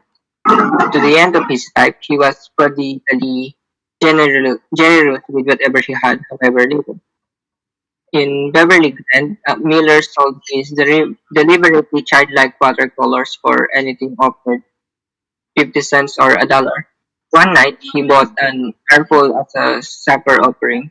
Afterward, a bit high on Escondido Moscatel, he seized the painting and threw them on fire as unworthy of Faye's dinner of meatloaf, romaine, French bread, Monterey Jack cheese, fruit, and coffee. Uh, she managed to save one from the burning, a bold self-portrait. She still has it. Miller was given to sudden theatrical acts such as the time when with our younger son, age 6, we struck Miller's cabin down Glen to leave some books from the library. When the child coveted pennies on the table, Miller emptied his pocket of change and thrust it on the boy. I let him keep only the pennies, knowing that Henry probably didn't have any more than he'd pitched from his pocket. After he had sold his wig for $75 and his books for much less, Miller had to thumb his way out of the canyon to Sunset Boulevard. Sometimes he borrowed 50 cents from us for the bus trip to Hollywood and back, never failing to repay it. That was the time of his letter in the New Republic asking for old clothes. When a tuxedo arrived, he made a scarecrow and had it on the front fence. There it stayed throughout the rainy winter. By February 1944, when Miller left Beverly Glen for Victor, where he lived for the next 15 years, our friendship had reached the point where each had something the other needed. After I had rather miraculously become head librarian at UCLA, I shamelessly used my position to serve Miller's needs, providing a repository for his manuscript and rising floods of fan mail as well as mailing him a constant supply of books. This resulted eventually in the books in my life, an account of his lifelong reading which I proposed that he write and which he generously dedicated to me. A more unusual service was by recommending a translator for his newly published The Colossus of Larousse. She was a Greek girl working in the library. What happened was combustion, not translation. When Miller stopped writing poetry to the girl, he found a more precise relationship with her mother, Willis, a typist. Miller had given the library his letters from Lawrence Durrell and business to Big Sur which thought up a volume of their correspondence. I was supposed to edit it. Alas, I lacked the time. Later, I found the perfect editor in Professor George Weeks. His edition of a private correspondence was published in 1960. Weeks seemed also the ideal editor of Bullock's letter to the painter Emil Schnellock. Unfortunately, Miller fell out with Weeks, a Belgian American, and for no other apparent reason than Weeks spoken French. Inasmuch as the boy from Brooklyn's own French accent was too bad, though fluent, I felt that Henry was being unfair to George when toward the end of Miller's life I recommend J. Martin to write his biography. Miller grew cross with me, although the book proved fair to Henry. He finally forgave me. Martin's books was based on the archives of UCLA. By the time he commenced the research that took 8 years to complete, the collection had grown to formidable size. I included our thousands of letters to Millers from readers of all ages and nationalities. At first, he tried to answer them all, and always in the free-flowing hand that never left him, even when in the old age Miller blindness made writing difficult. These were some of the things I did for Henry Miller. What he did for me was to recognize my creative nature that administration, and other pressure threatened to worry. His response to the manuscript I had written during 1941 to 43 and first called Quintet was long, with an ardent letter. 34 years later, it appeared as the afterword to my novella by then called The Blue Train. It was his affirmation, and that of a few other friends that kept my gifts, such as they were, from being lost. I have testified at various times and places to what Miller's friendship meant to me, culminating at UCLA in January 1972 when Lawrence Durrell came from France to join us in celebrating Miller's 80th birthday. Now I have been moved to second journal of the Beverly Gren years for my responses to those read when I was guided fully by my instinct for life and literature. Ever since my first the Tropic of Cancer, I continue to recognize me as one of our great regionals. I brother to Walt Whitman. Our subsequent meetings confirmed my initial response, and I paid tribute to his work on every possible occasion, including a court appearance in 1962 as a witness in defense of Tropic of Cancer. I saw Miller time during his residence in Big Sur and in Pacific Palisades near UCLA, where he lived until his death in 1980. When Robert Snyder was the documentary film The Henry Miller Odyssey, parts were framed in my office with Miller and me discussing his archives. As I persisted in writing romantic fiction, Miller was always encouraging. After I had suffered several publishers' rejections, Henry backed me up with his word. Anyway, pay no attention to the negative criticism, even if from people you believe in. Just believe in yourself completely. Avanti, fuck the critics, editors, and their ilk. I do remember the warm sensuous feel of your book. You'll never lose that, and if I may say so, don't go for perfection. Perfection. Turn out, turn out one after another. Time is short. You have dozens of books in you. Bless you, my dear Larry. Our last meeting was at his bedside near the end of his life when we toasted each other a grape juice and Shasta water. Okay, you don't have to read anymore if you don't want. That's good. What do you think? Good, good. I don't know, I mispronounced words and I did quite badly, or really bad. Yeah, but what do you think about Henry Miller? Like, is he interesting to you? Does he seem like the kind of writer that you would read? Yeah, you introduced me because of some of his interviews with him. Oh yeah, you read Sexist. You read the first like 20 pages of it or something, right? Yeah, yeah. Yeah.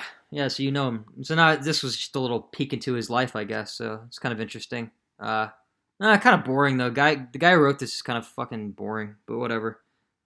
Lawrence Clark Powell. I don't know. Just some stupid. It's like more on some personal connection or something. Yeah, I guess It wasn't. that's yeah. Yeah, it wasn't as interesting as Not the as interesting. archives Yeah, that I yeah, read before or some of the interviews. yeah, yeah. But It could it depends. yeah. Oh yeah. What do you think of Knausgaard, by the way? So you've been reading My Struggle Book 4 by Carl Uwe Knausgaard. What do you think of the book so far? What page are Yeah, you on? I read 40 pages yesterday just to catch up with the previous day that I just read 5 pages, I guess. Okay, what page are you on right now? The 101 page. Okay, and what do you think so far? Good. It's just I kind of understand what it is. the things that I lack. It's just something they called or something. Maybe it's the aspect of manliness or something. It's just it gave me a knowledge about things. Yeah, do you like reading it so far though? Like, is how is the reading experience itself? Good. It's just more. Interesting because I never come up. It's not actually never. It's just I didn't come up with. Uh, he's 17 and the story is just. I didn't come up with the same ideas as he's 17 years old. Oh yeah, yeah. Is it But easy to read though? Is the book easy to read? Is the language like clear and simple for you to understand? yeah. It's yeah. I can understand the language. Does it have It's like a easy. does it have like a good flow and rhythm and stuff though? Yeah, it's a good start. It's just last quarantine. It's just I tried to read the books that I have bought from the book fair last year. It's just I tried to start with some 13-year-old books it set me up because I didn't understand the language. It's just the words that she uses is just for maybe I guess we use the term that it's not for expert readers Oh yeah. or I need to expand more my vocabulary to understand it. But the Struggle book for it's a good start to start reading. Okay, cool. And do you have any favorite moments so far? Any favorite scenes? Mm, that it's just favorites in it. The last thing that I read is just when he got into a grocery store with Nils Eric. Oh yeah. I like I like the when how he described the surroundings while the imagery that he creates while he's driving into while they're driving along the road of the northern Norway. Yeah. And Yeah, it's good that I got a kind of search of how does that thing look like before I actually read the book. So yeah, it's a good idea starting. oh yeah, you like Google imaged like Norwegian people or something so that you could imagine the characters, right? Yeah, it's a good start. So like if you hadn't done that though, would you have imagined them to all look like Filipino or something in your head? Unless you looked it up. Uh, maybe imagine people without faces, or maybe an X mark, or something similar to that. I don't know if I brought up things again about animes about the shape of voice or something. When you see people with faces that have cross on their faces. Oh yeah, As well. right, right, yeah, yeah. I know what you're talking about. Yeah, exactly. Uh, yeah, yeah. Um, so well, do you feel like you learned anything about Norwegian culture or anything so far from reading this book? Yeah. Especially the education system or something. Something related to.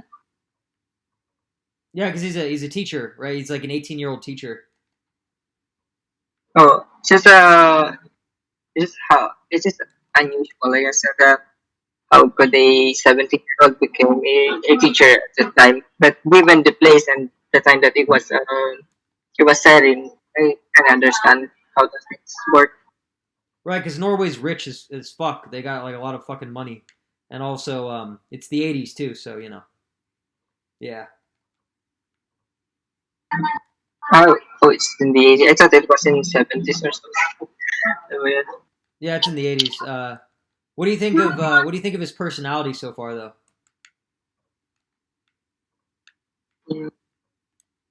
Maybe it kind of maybe I should think way more about maybe he's trying to fit. For example, at some part, for example, when he felt a friend when he talks about a friend about his experiences. For example, the sexual experiences that he had. It just I don't know. It's really a thing for him to really uh doesn't really need to make up stories or something. Yeah, I understand the context how those work. It's just it's good that he that he's living by his own on happy earth. It's just it gives him a time for to think about for himself or maybe dive into solitude. Right. Yeah. What do you think of the music that he listens to? Yeah, yeah. It's just I forgot to quote the phrases that he said about those songs. But just about music. That music is yeah, it's a different language for the soul. And I listened to some songs that he actually one song only song that he recommends he listened to and I kind of get the same experience that he said that it's just a start from spirit and up into his body to how the song sound feels right into his body. It blends. So it had the same effect on you that it had on him in the book. But it wasn't as extreme. That's how it is. It is I I get the same feeling that he's talking to. It's just it's not as much connection as he had with the song. Ah, okay, but it was still nice though. Yeah, exactly. What do you think of I don't know. What do you think of the northern Norway people, like the fishermen and stuff? Like, what do you think of their personalities and like the community that he's in? Well, I guess to better phrase my question, what do you think of the setting? Do you like the setting so far? Like the different places that he writes about?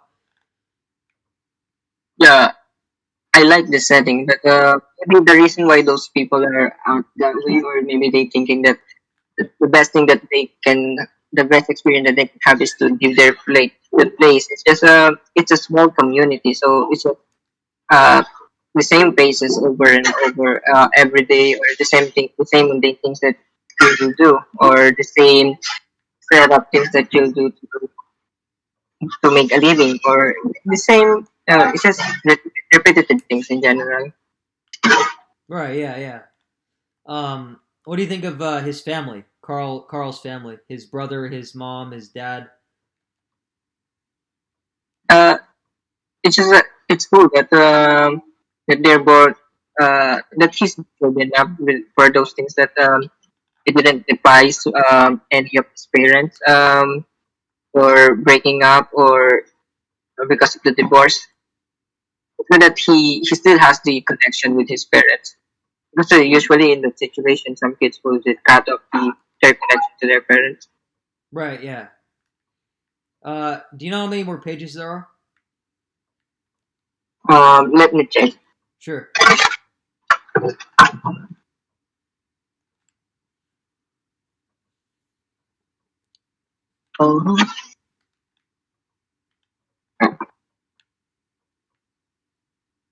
Um, 502 pages, but I guess that I can make it up to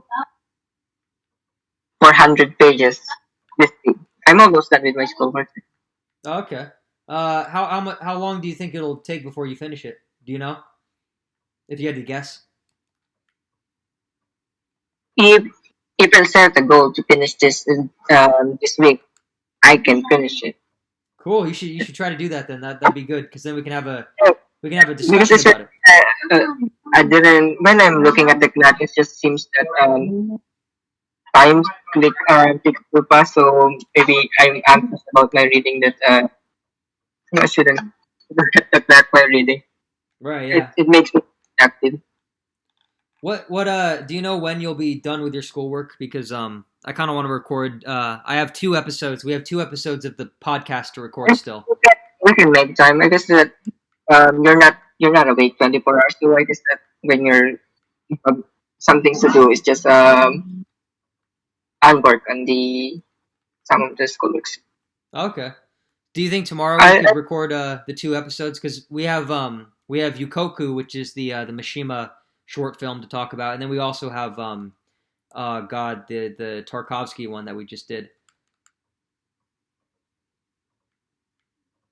I'm only available about 7 p.m. To 6 a.m. in the morning or 3 3 a.m. your time to to 2 p.m. or 3 p.m. 3 p.m. or 3 a.m.? 3 a.m. your time to 3 p.m. Oh, okay. Well, maybe we could try doing it at noon. Oh, sure, sure. Okay. It's okay. I can adjust. Yeah, I'll try to make time for that. And if not, we could do it when you're completely done with your stuff too. Like that's no problem. It's not a big deal. There's no time or anything. There's no rush. It's not a time sensitive thing. Yeah, I don't know. It's just it wasn't. I'm all because I need to rewrite this for some of the materials that I need for some activities, or I haven't bought it yet. Oh, okay. Sure. Uh. Okay. So Hmm. Oh, what what have you been doing in during these past few days? I What don't was know. what have I been doing? Yeah, Oh, nothing. Nothing at all. Just relaxing. Taking I an don't know. taking an actual break so that when we come back it's we could be productive. You know what I mean? Yeah, it's great. I just maybe my productivity regarding the task that I need to do for the channel is all depends on how productive you are. It's just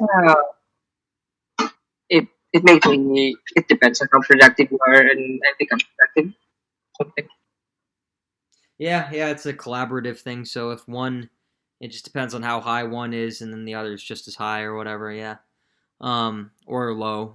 Goes both ways. Uh, what do you think about the new ideas though for the podcast or the not the podcast, the channel? I mean, the channel overall. I just came up with those tonight, and I don't know. We could work on them if there's stuff that needs to be added or removed or whatever. Um, we have 13 series in total that I kind of want to do, but the thing about it is like some of them won't have very many episodes. You know what I mean? So it's not like they're going to be three regular. It's not like it's going to be 13 regular series that like that just be way too much.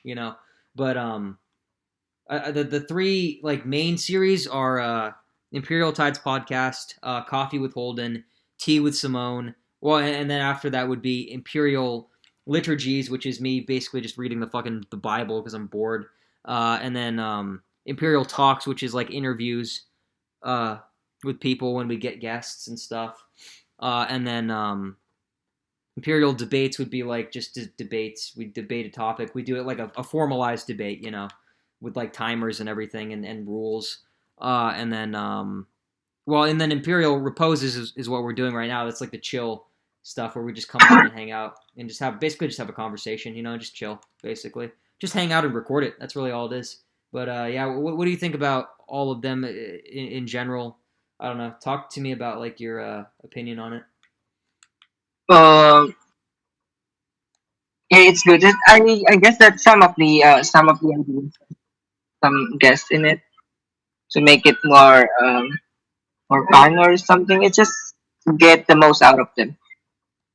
Yeah, we need to get more guests on. Do you have any people that you have lined up yet, or do you know anyone who would be ready to do it? Yeah, yeah. I don't know. It's just only I try to ask some of my friends, but they're not interested or just they're shy to. They're not confident to do the same things. Okay. But I have one friend that she's only the one. I don't know. It's just okay that she's just a girl. It's just when I talk to her about some this aspect of her life, it's just I found the same connection as we did or something. That she's the it's Mary Joy, so maybe she's only the possible one that I can get into this channel. Cool. That could work. Yeah, that'd be great. Actually, yeah. Let's do that. But well, so if you only have one, then we're gonna have to eventually got to go on the Discord and just look for random fucking people, uh, again. Yeah, sorry I forgot. You told me to message the people that you messaged on Twitter. I forgot to do those, but I don't know how to. What should I say? Them. I guess I don't know. Well, you can just type out what you would say to them to me, and then I can edit it for you, and then you'll just send that to all of them. Sure. I thought you're busy during this time, so I didn't think of bothering. Oh yeah, no, that was fun. I wasn't doing anything. Um, what else is there? Oh yeah. So we'll have to expand though. We'll have to move on. We'll have to move past Discord though too, because it doesn't seem like there. I thought for some reason I don't know. I thought like people on Discord were fucking like lame enough to have nothing going on. They would be like excited to do like a fucking podcast. I don't know. I thought they were arrogant and bored enough to come to to flock to an opportunity like that in droves, but I guess not. No one gave a fuck. I advertised to like fucking like 15 servers, and I didn't get shit. We only got one collaboration, and that guy doesn't seem like he's gonna want to do another one. So uh, we got to look to other places. We got to look to like forums and stuff, like random shit. We got to go on like Reddit and stuff. Um, but if it's all right with you, when you have some free time, can you do that though? Like, can you start like expanding a little bit and like I'll make the list and stuff. I'll tell you like what to do, but then can you go out and like do it, like ask all these different people on all these different websites to come on and stuff so that we could get some guests? Because otherwise, it's just going to be us all the time, and that's fine. But it's like, That's the only way we can do. what was that? Sorry, say that again, one more time. That's the only way that I can do it. Okay. There's not much. Some people that. Yeah, because I mean, otherwise, like it'll just be us for every single like series, and that's fine. But like, well, us and like maybe my dad, maybe my mom, if she ever wants to do it. But that's about it. You got a very limited group of people, so I just it would be nice to try to expand a little bit.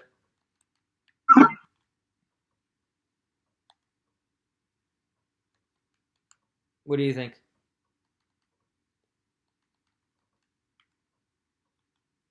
If it's possible, if it's a possibility, just try to get as many people in as possible. Get like a wide range of perspectives and all that. So you know, that's kind of the name of the game. But yeah, Yeah. So what are you doing right now? I'm playing my video game. I think we're at the 2.5 hour mark, so I think we're probably good for this episode, right? Like, what do you say? Don't you want to go eat your dinner now? I don't know. Maybe I'll take a bath first or something. Yeah, sure. Go ahead and do that, and then listen to the new album. Blink 182 album. That was that I sent you, self-titled. Uh, sure. Okay. Is there anything else you want to say to me or to the audience before we go? What should I say? But yeah, yeah. I had a great time. Yeah, it was I hope fun. you also had a great time listening to this episode. Yeah, we should do it more often, huh? It's not as serious as the podcast is, which is good. Yeah, I feel more confident about my English. Yeah, it's It's easier a to good practice. talk. It's good. It's good. Good stuff. All right then. Well, thank you guys for listening. Hope you enjoyed, and we'll probably be doing more in the future. So yeah, see ya. Take care. Bye for now.